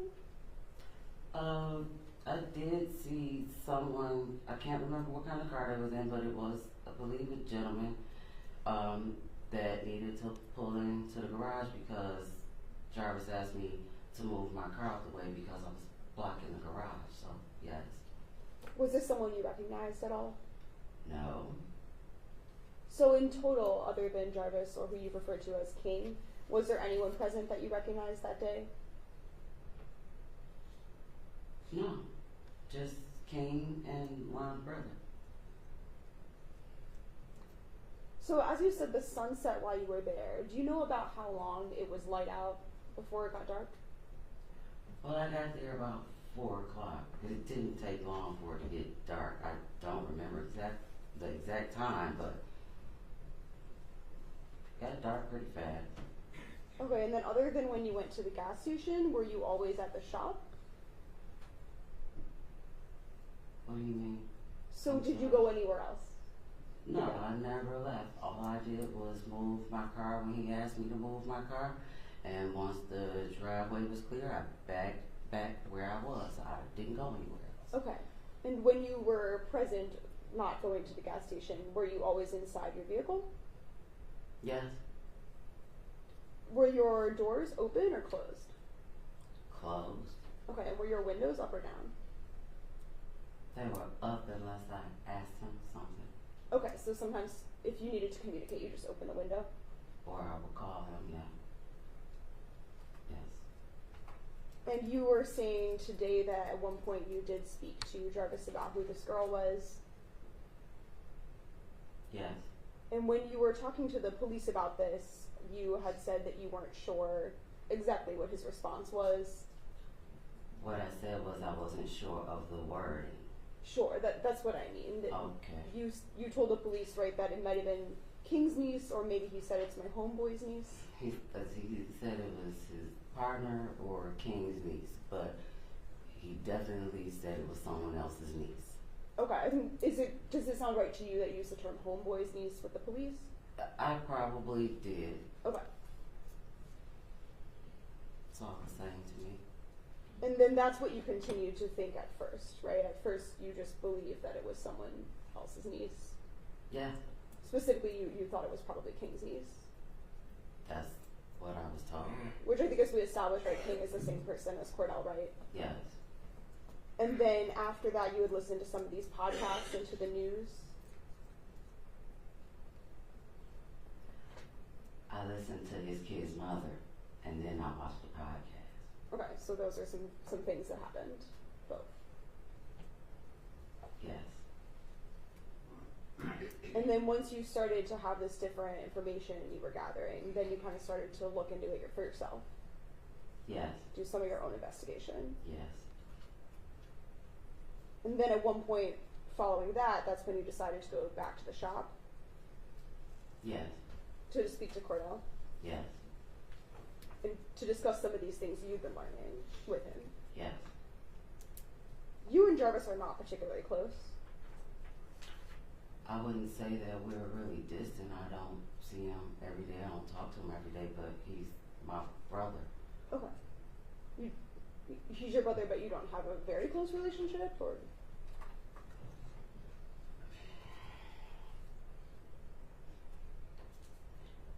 He's my brother. Okay. What about with his children? Are you close with his children? Some of the ones that I know. So he has 13 kids, right? I have no idea. Do you have an idea of around how many kids he has? A lot. Okay. Do some of them live with different mothers? Yes. And you don't spend time with all of them? No. So which ones do you know? I don't want to say their names. They're minors. Okay. And I don't want to disclose their identity. Could you just give like a number instead? How many do you know? I'm counting.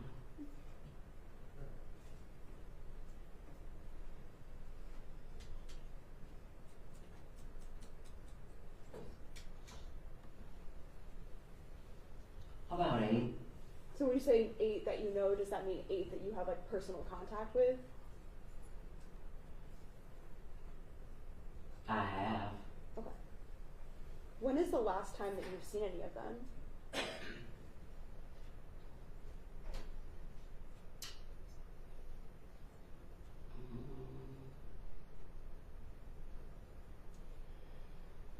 Maybe about 2 months ago. Were you and Jarvis raised by your grandmother?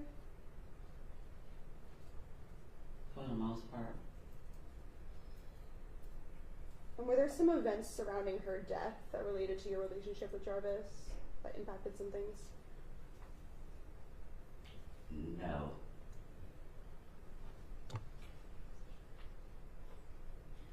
Oh, I have no further questions. Thank you. Can you redirect? Yes, Judge. Ms. Butts, you said that there was another reason, there was a different reason that you thought that it was Nazai that you had saw that day.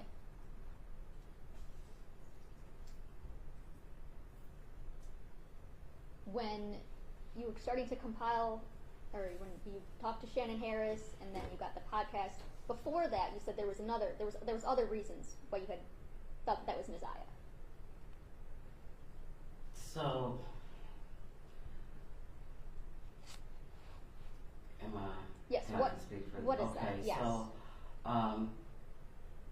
at the time, I didn't know. Once I realized that it was a possibility that I saw her, there were several reasons that led me to believe that it was a possibility I was there. And I didn't want to get into detail as far as what I knew before the podcast. But if you would like, I would explain to you why I thought these things. Your Honor, It's up to you. can we approach? Yes. We'll be right back. Go in the hallway.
You need some water or something? Can you get some water from your Can you give her some water? Oh, yeah. Please. Calm down, okay? Calm down. Calm down. Calm down. It's gonna be alright. Oh.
No, just it. Okay. I got like 2 more pages.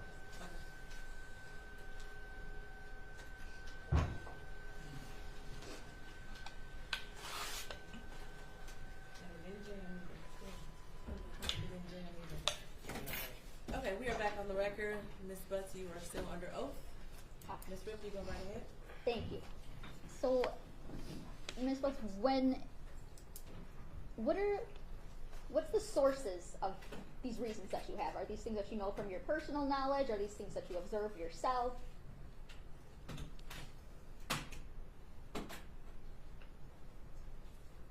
I'm sorry. That's okay. Repeat that. So, these reasons that you were thinking of, what are the sources of them? Is it somebody told you something? Is it something that you saw yourself, you observed, or a coupling of that? I would say a bit of both. Okay. Things that I was told and things that I heard. Okay. Were there heard from Jarvis? No. Okay. Were these things that you had already known prior Prior to thinking that that was Messiah that you saw? I'm sorry, I'm confused on the question. So are these things, the sources that you have for these reasons, are they like things that you have personal knowledge of, or are they things that somebody told you about?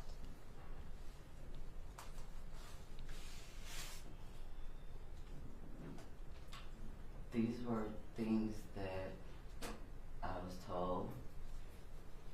I'm trying to understand the question that you're asking me.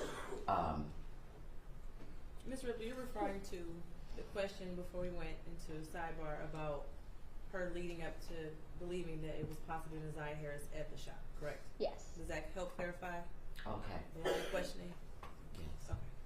Okay. Okay, so those reasons, those things, are those things that you had known before? Are they based on your observations, or?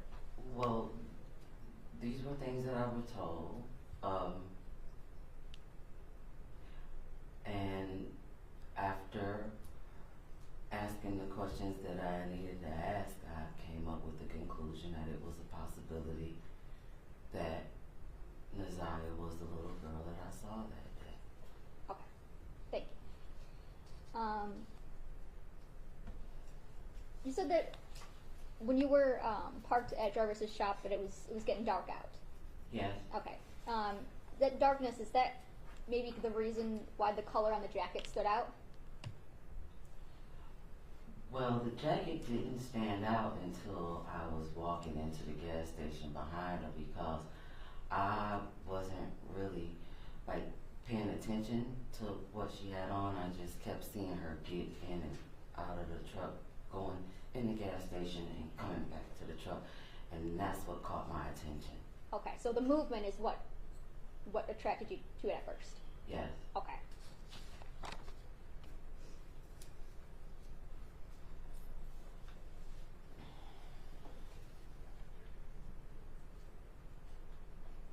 Nothing for the judge.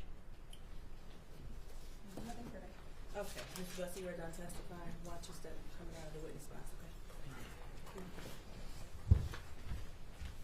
Okay, one last witness for today, correct? Yes, Judge. At this time, people would call Latricia Johnson.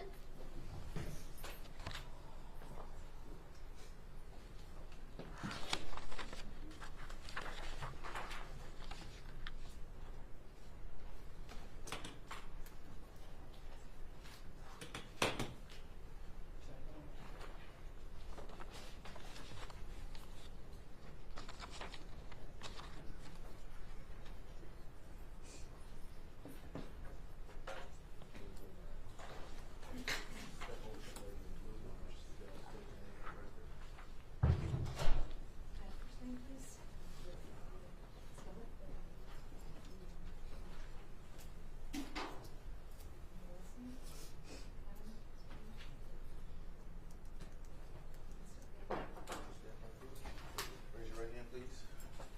Do you swear to tell the truth, the whole truth, and nothing but the truth? You do. Okay. Watch your step.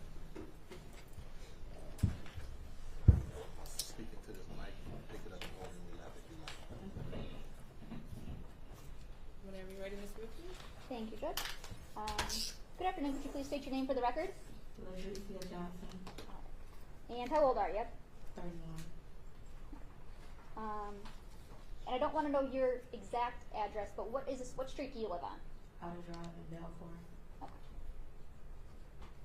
And what kind of vehicle did you drive back in January of 2024? A blue Nissan Sentra. Okay. And do you recall being interviewed by Detroit police back on August 30th of 2024? Yes. Okay. And fair to say that was in relation to a Jarvis Butts? Yes. Okay. Do you know a Jarvis Butts? Yes. Okay. And how is it that you know Jarvis Butts? He's my daughter's father. Okay. And do you see Mr. Butts in the courtroom today? Yes. And can you point to him and tell me a color of the clothing that he's wearing? He's right there and he's wearing green. And Your Honor, would the record reflect the witnesses identified the defendant? So reflected. Thank you. And you said that he's your daughter's father. Yes. How old is your daughter? She just turned 2. And when did you meet Jarvis Butts? 2019. And how was it that you met him? I had a flat tire and I went to his auto shop on Warren and Casual, Neff. Now, you said you have one daughter with Mr. Butts. Do you have any other children? Yes. Okay. What other children do you have? I have a son. Okay. And how old is he? He's 7. And that is not a child by Mr. No. Butts? Okay. Now, do you recall, we'll take you back to February 15th, 2024. Do you remember that day? Yes. Okay. And what happened that day? Police came to my home, asking me if I know Jarvis and have I seen Naziah before. All right. And did you, did they do anything at your house when you were there? They searched my house. Did they ever search, on that day, did they search your vehicle? No. Okay. They just looked in there. They didn't do a full, I don't know if that was what you call a search of them looking inside. Okay. Was there ever a time that you allowed Jarvis to use your vehicle? Yes, one time. Okay. And which 2 times, I should say. 2 times? Okay. Ms. And Johnson, can you speak up just a little bit louder? 2 times. Thank you. in which vehicle was that? The blue Nissan Sentra. Okay. And I showed you a PowerPoint before of 197 photos of a Nissan Sentra. Do you recall seeing those photos? Yes. Ms. And Ripley, can you hold off one moment for the court reporter? oh, sorry. You're fine.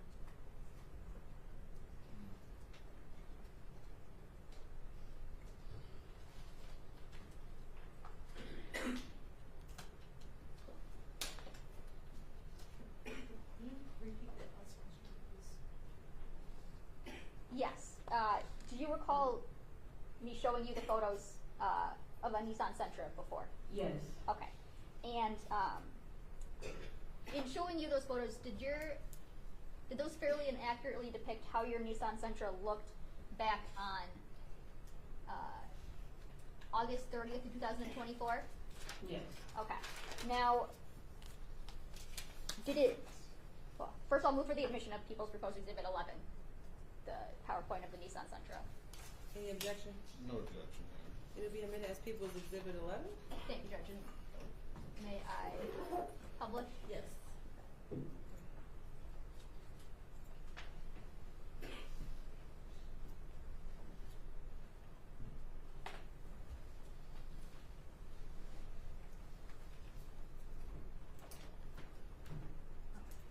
Now,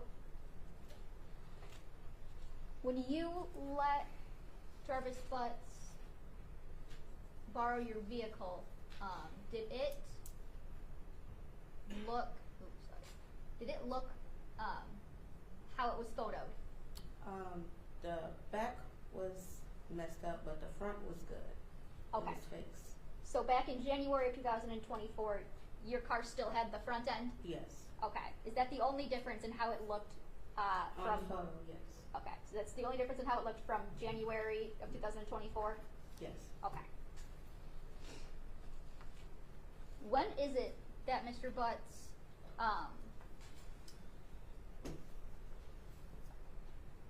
borrowed your vehicle? January 9th. Is that the first time? Yes. Okay. And you said there was a second time? Yes. When was that? I think it was either the next day or the day after that day. I don't remember. Okay. The first time, let's talk about the first time. How did it come about that he borrowed your car? He called and asked if he can use my car to do something with his son. Okay. And when is it that how did he get your car? I didn't get home till about 9 o'clock, and he came to my house to pick my car up. Is that 9 a.m. or 9 p.m.? 9 p.m. 9 p.m.? Okay. And you said he came to your house and picked it up? Yes. Okay. To your knowledge, did Mr. Butts say how long he was going to borrow your car for? No. Okay. Did you have a reason, a time where you expected it back? At least 2 hours. Okay. When did Mr. Butts return with your car? The next morning. Was this normal, abnormal? No, not normal. Not normal? Okay. And did Mr. Butts say what he was doing when he had your car? No. Okay. Did you notice anything different about or in your car after his use that first time? No. Okay. Did you notice anything in the back seat that was different? There was a pair of glasses that was left that my son was playing with at the time. Okay. And I'm going to show you.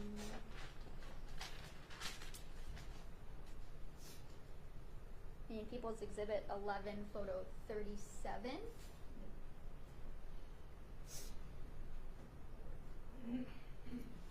Where at would your son be sitting? On the passenger side. Okay, in the passenger. On the back seat. So, where is it?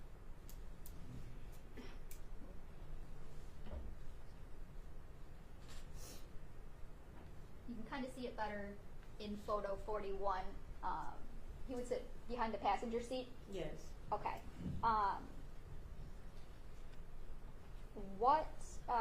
Describe the glasses that he was playing with. I believe they were clear around the frame part.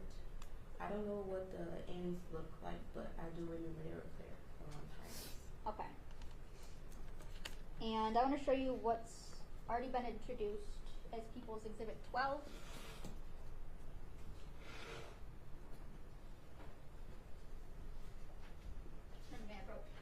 Yes. Is there anything in People's Exhibit 12 that you recognize? The glasses. Okay. How is it that you recognize those glasses? They were clear just like that. The one my son was playing with. Okay.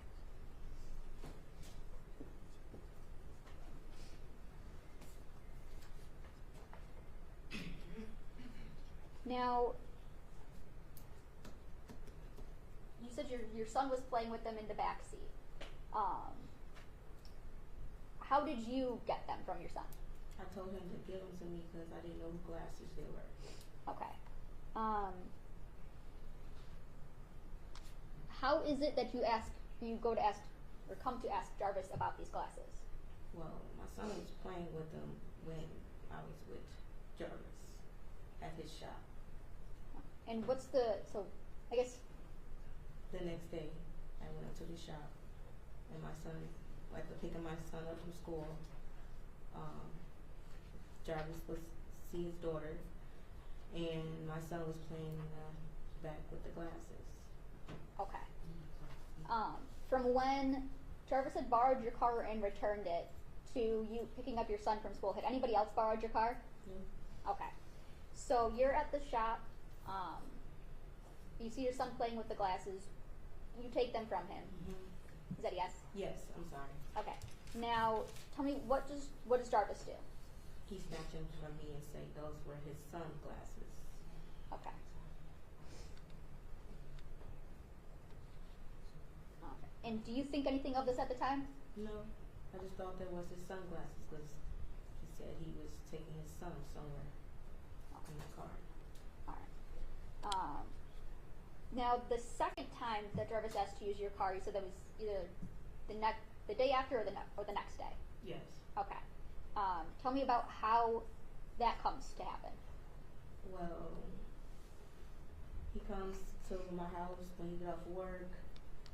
He comes by, see, get my car, say he needs to use it again for his son. I said okay, and he said he wasn't going to be gone for that long like he was the time before. I said okay, and he was only gone for like 2 hours, 2 to 3 hours. Okay. And are those the only 2 times that he ever used your car? Yes, I believe so. Okay. Were there times that he would be in your car with you? Like you would take him places? Yes. Okay. Have you had any contact with Jarvis since he turned himself in on February 7th of 2024? Yes. Okay. And what was that through? Phone calls, get out, text, app. Okay. Ms. And Johnson, I need you to pull that microphone off the ledge. Yep, that way I can hear you. Okay. Thank you. do you recall a phone call in which Jarvis asked you some things about your vehicle? Yes. Okay. And you've heard that call before? Yes. Okay, and was that call that I played for you, is that a fair and accurate depiction of the call that you had with Yes. Jarvis and him asking you about the car? Yes.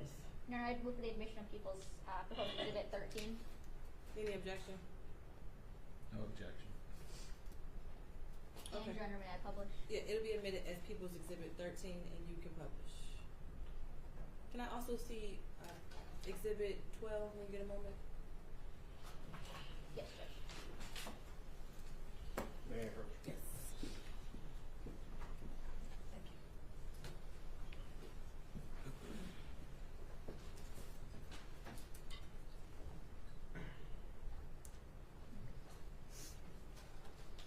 And for the record, this phone call is 6 minutes and 43 seconds long. The call from You didn't get what she an said? inmate at Wayne County Jail.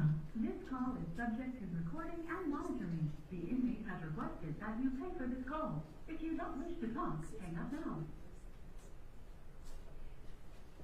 Thank you for using Tell Me.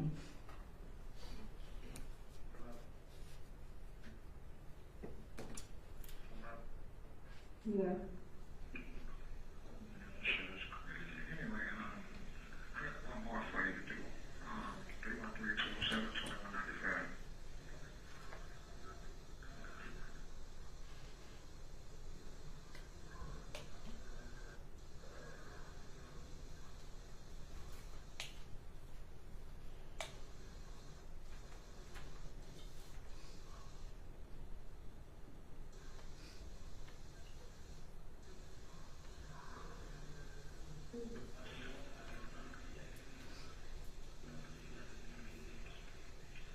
Hello.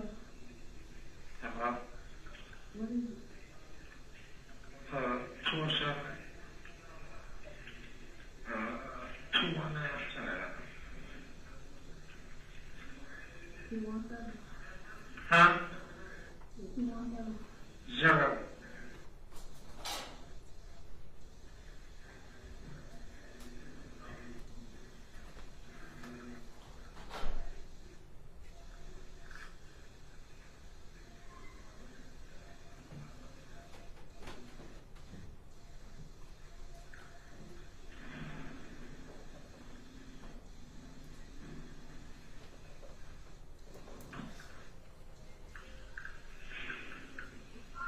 Hello? Hello? Hello? Yeah, can you hear me? Yeah. Alright.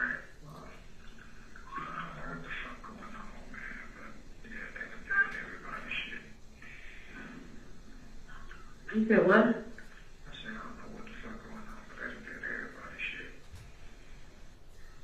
Everybody shit. You on everybody house?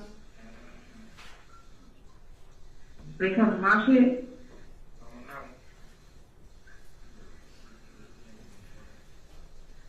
I don't even think they know of me. But I need you to,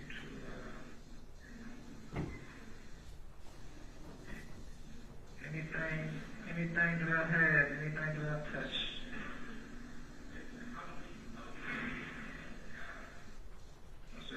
That's for yourself, man. Anything about me, man. That's for your goddamn self. You feel me? Yeah. Huh? Serious.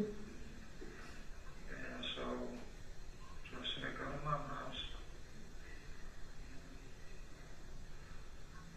Go to Mama's? Yeah. Go to Mama's house, man. Alright.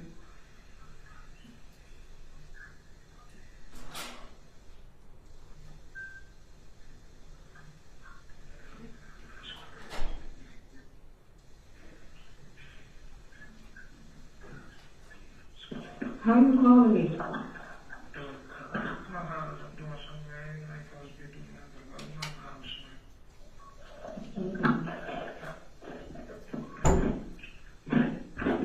I'm sorry. Huh? Go to my house, get mama car. Get her car? If you gotta go home, use her car. Okay.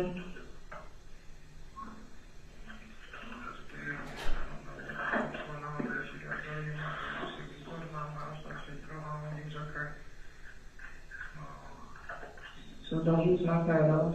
I don't know what's going on, bro. They're taking everybody out, bro. Use your mama car, man, and drive around, man, trying to fix yourself with your mama car, man, your brother car, somebody's car. I don't know. This shit is beyond me. Okay.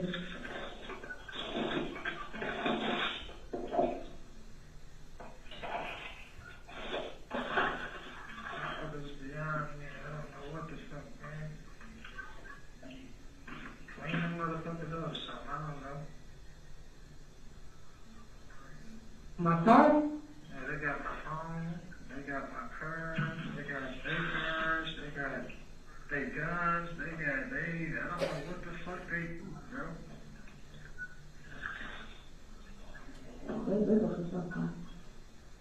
Yeah, but what the fuck did that got shit to do with me is what I'm saying.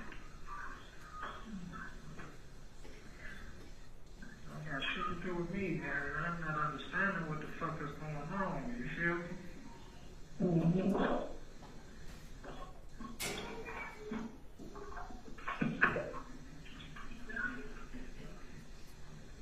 I'll call you later, man. Like, I don't know what's going on. Wrap my head around this shit, though. This shit's starting to piss me off. Okay. So I'll get in touch with you later, man. Okay. All right.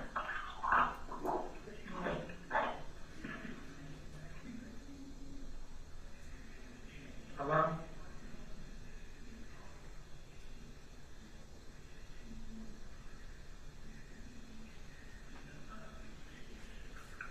Hello? Hello? Mm-hmm.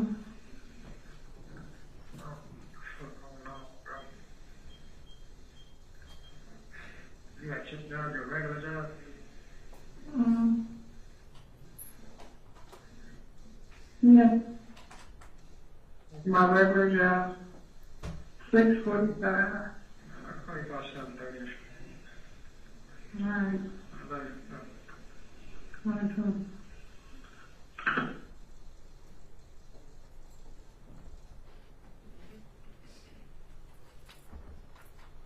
Now, what did you think when Jarvis told you those things? I didn't know what to think when he told me those things. Okay. What did you do in response to receiving this call, if anything? Nothing. Okay. Did you clean anything up? No. Did you wipe anything down? No. Okay. And that would be in your house? Yes. House, car, everything. Okay. Didn't touch it, nothing. All right.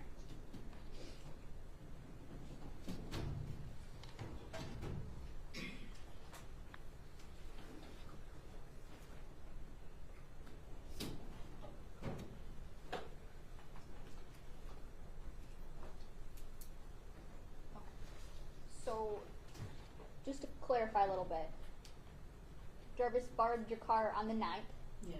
brought it back the 10th in the morning, Yes. Did- Yeah. about 6 a.m. or so, or in the morning? In the morning, about 8:30, 8 o'clock. 8:30. All I right. was taking my son to school. Okay. And did he borrow it later that day again, or the next day? I can't remember if it was later that day or the next day. I just know he did it again. He Okay. borrowed it again. Okay.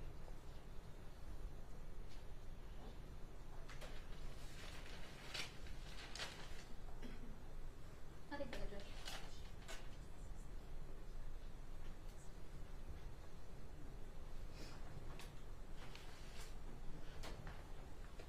Good afternoon.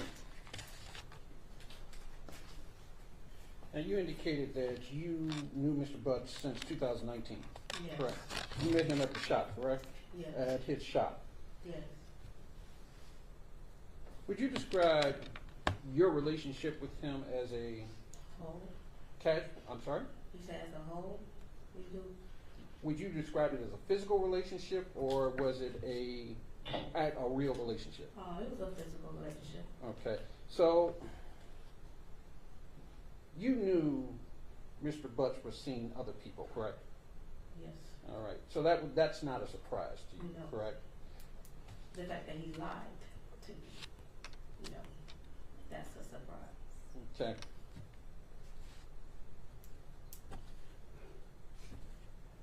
About So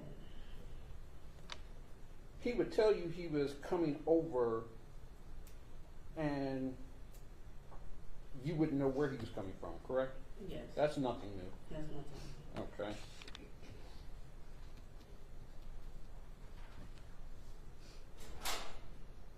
Do you know, besides your daughter with Mr. Butts, do you know Mr. Butts' other children? I met quite a few of them. Okay. Have you met any of the other mothers?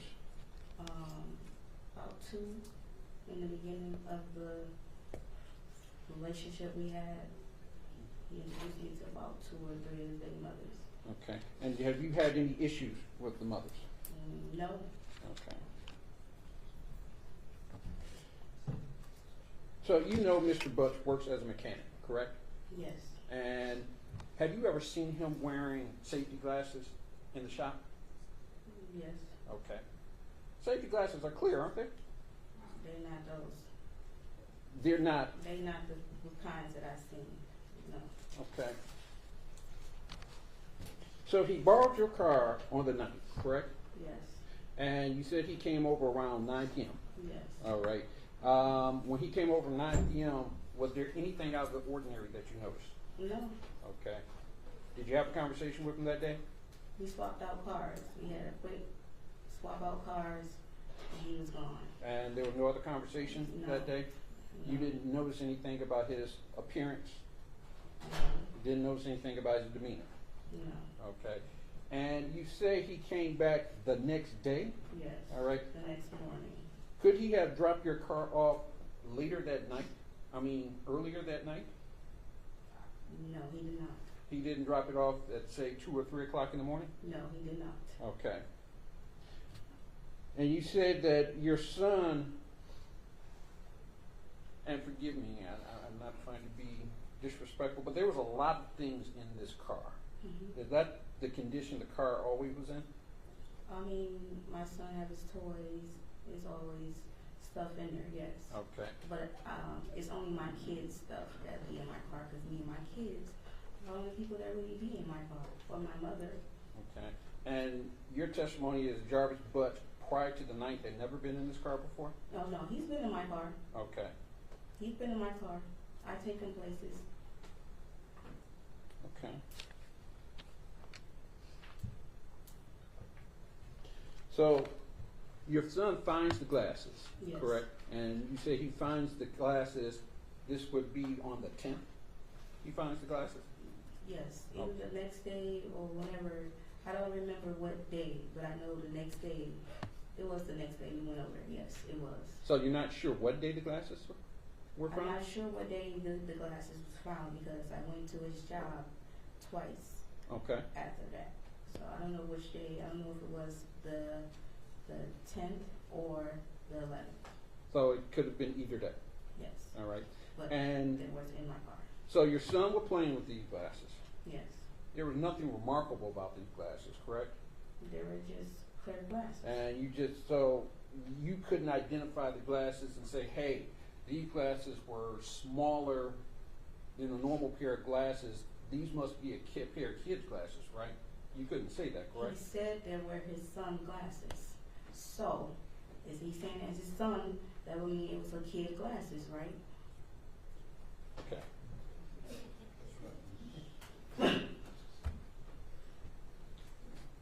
So you say he said they were his son's glasses? Yes.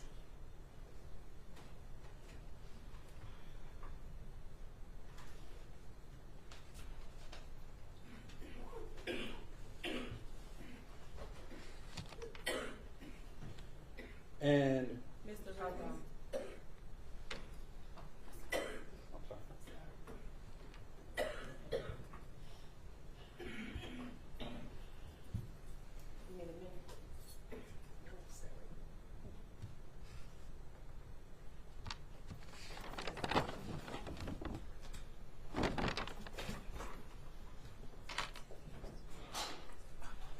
I'm sorry.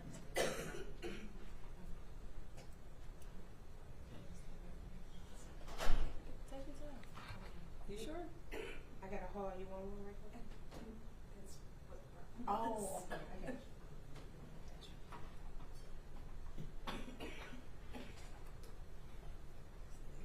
you. Is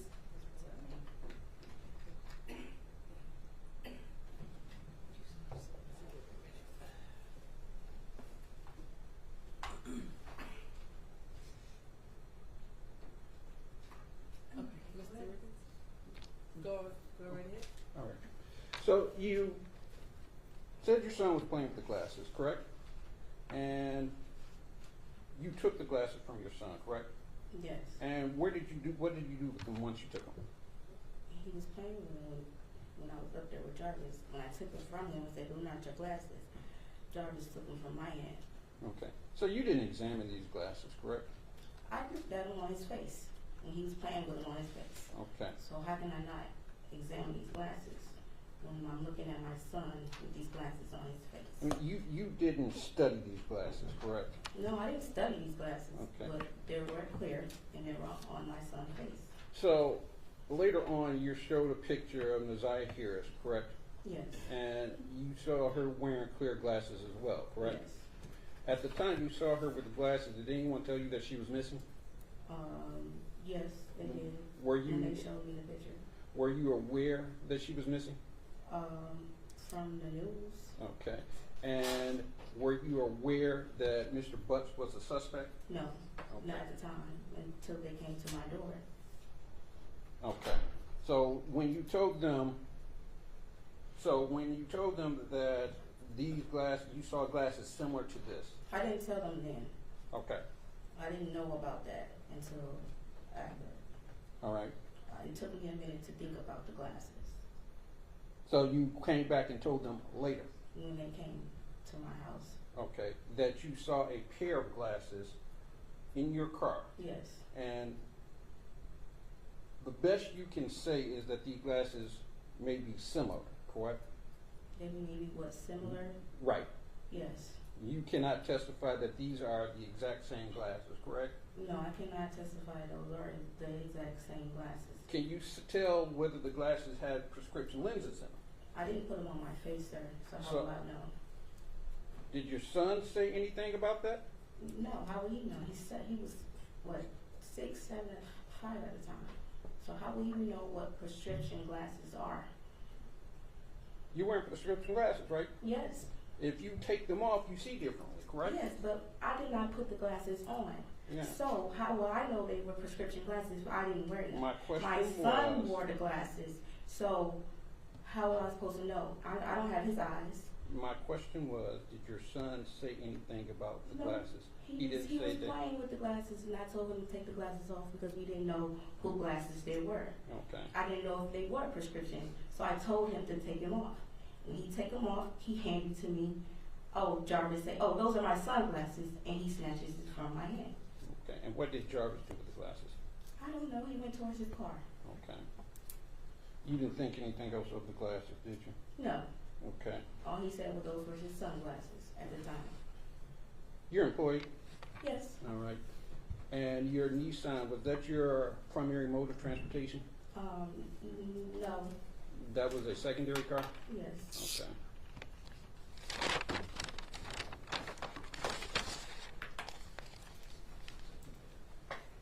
I don't drive my car. I use my mom's car when I'm working. So, is the Nissan your car? Yes, it's my car. Okay.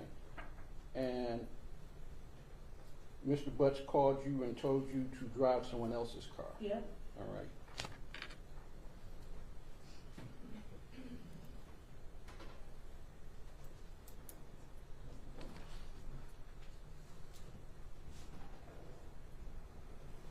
Just one moment.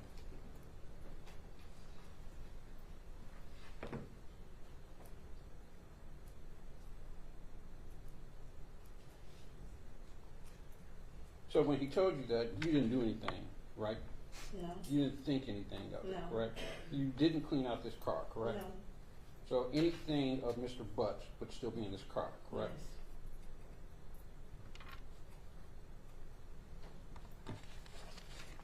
Thank you. I have no further questions. Any redirect? Yes, Judge. Ms. Johnson, you were asked about knowing that Mr. Butts was seeing other women, Yes. but you said he lied about things. Yes. What is that he lied about? About how many women, if he was still dealing with the women, Okay. everything, pretty much. Okay. So you didn't, fair to say you wouldn't know how many women were out there? Yes. Okay. And did you know that he would be dealing with women at the same time as he was dealing with you? Indiana, Yes. I'm going to object at this point. I'm not sure what the relevance of that is as to this. How many women he's dealing with. It goes Do you to have a response? Yeah, it goes to whether or not he would be like whether he's secretive about things, whether he would know about. He's very secretive. 1 second, Ms. Johnson. I'm sorry. Yeah. It's okay, 1 second. That was really that was really the extent of the questions. It was asking across how Yeah. many women he slept with, Yeah. and whether she knew. Wanted to get that was really the extent of the questions. Okay, we'll just ask the question again. Yeah. Just was he a secretive person to you? Yes, he's very secretive. Okay. And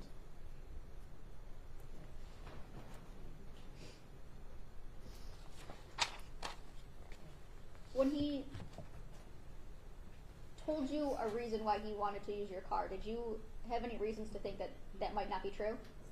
I honestly thought it was for his son. Okay. That was, whenever he says anything about his kids, I believe him when it comes to his kids. I thought he was a great father to his kids. That's what he put on to me, but. Okay. So that's what he led you to believe? Yeah. Okay. Nothing further, Judge. Yeah, and I actually got a couple of follow-up questions. Go ahead. Now, you said that he was secretive, correct? Yes. And that's when it came to women, correct? Yes. That bothered you, correct? I mean, it would bother anyone when a man is supposed to be telling you the truth and he being really secretive about everything. When you're being honest with them. So you were upset about that? Honesty. So you were upset about that, correct? About him being with other women, cheating? Not really, because I was doing it too. How about that? You all gotta be quiet. No further questions. Any last questions, Ms. No, Judge. Okay, you're done, Ms. Johnson. Questions, good. Okay, is that the last witness for today? Yes, Judge. Okay, anything else that needs to go on the record before we end today? Not for the people, Judge, thank you.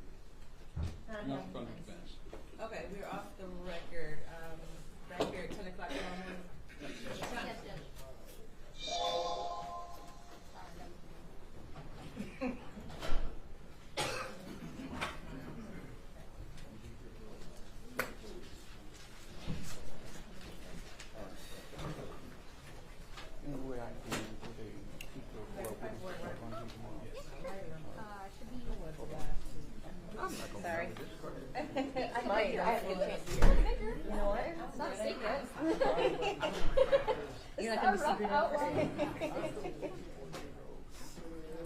Need your prescription glasses. Yeah, this is rough outline. So we're at. We are trying.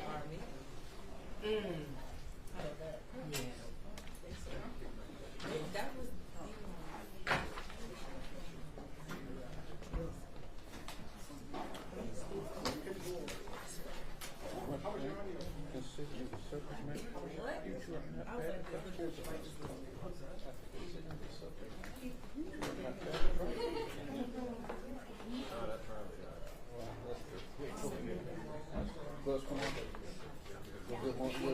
I can't imagine changing too much.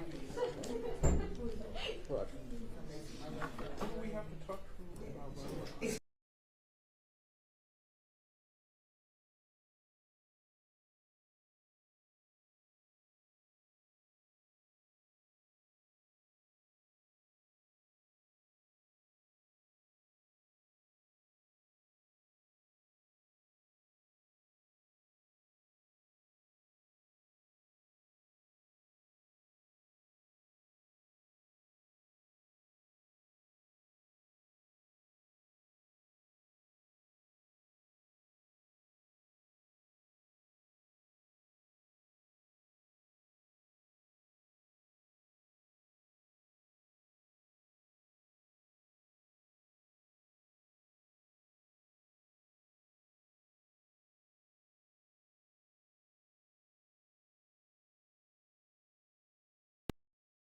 of them.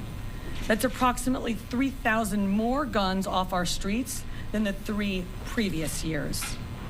Major crime in public housing was down 4.5% for the year, and major crime in our transit system was down for the second straight year in 2024, decreasing 5.4% compared to 2023. We are now about 13% below pre-pandemic index crime levels in our transit system. I want to be very clear. The subways will always be a bellwether for the perception of public safety in New York City.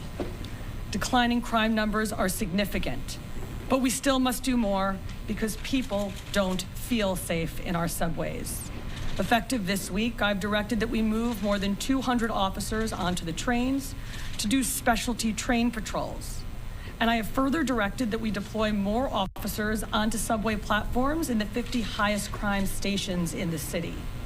It's all part of a strategy to refocus our subway efforts to the places where the crime is occurring. We know that 78% of transit crime occurs on trains and on platforms. And that is quite obviously where our officers need to be. This is just the beginning. This month, we will roll out substantial additional improvements to our transit deployments to be even more responsive to the terrifying acts of random violence we have seen recently. I will have more to say about that soon. Despite the gains made against crime in 2024, there were 2 index categories up last year: rape and felony assault. For rape in particular, there are 2 things to note. The first is that starting on September 1st of 2024, the law changed to rightfully redefine and broaden what constitutes rape in New York State. Also notably in 2024, nearly half of our reported rapes were domestic violence related, and this share is up from recent years when it hovered at about 35%. We know that rape has historically been underreported, and we encourage all victims to come forward.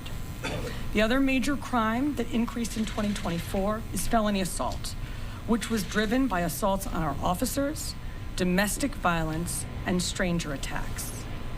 Now I'm going to address the current trajectory for index crime.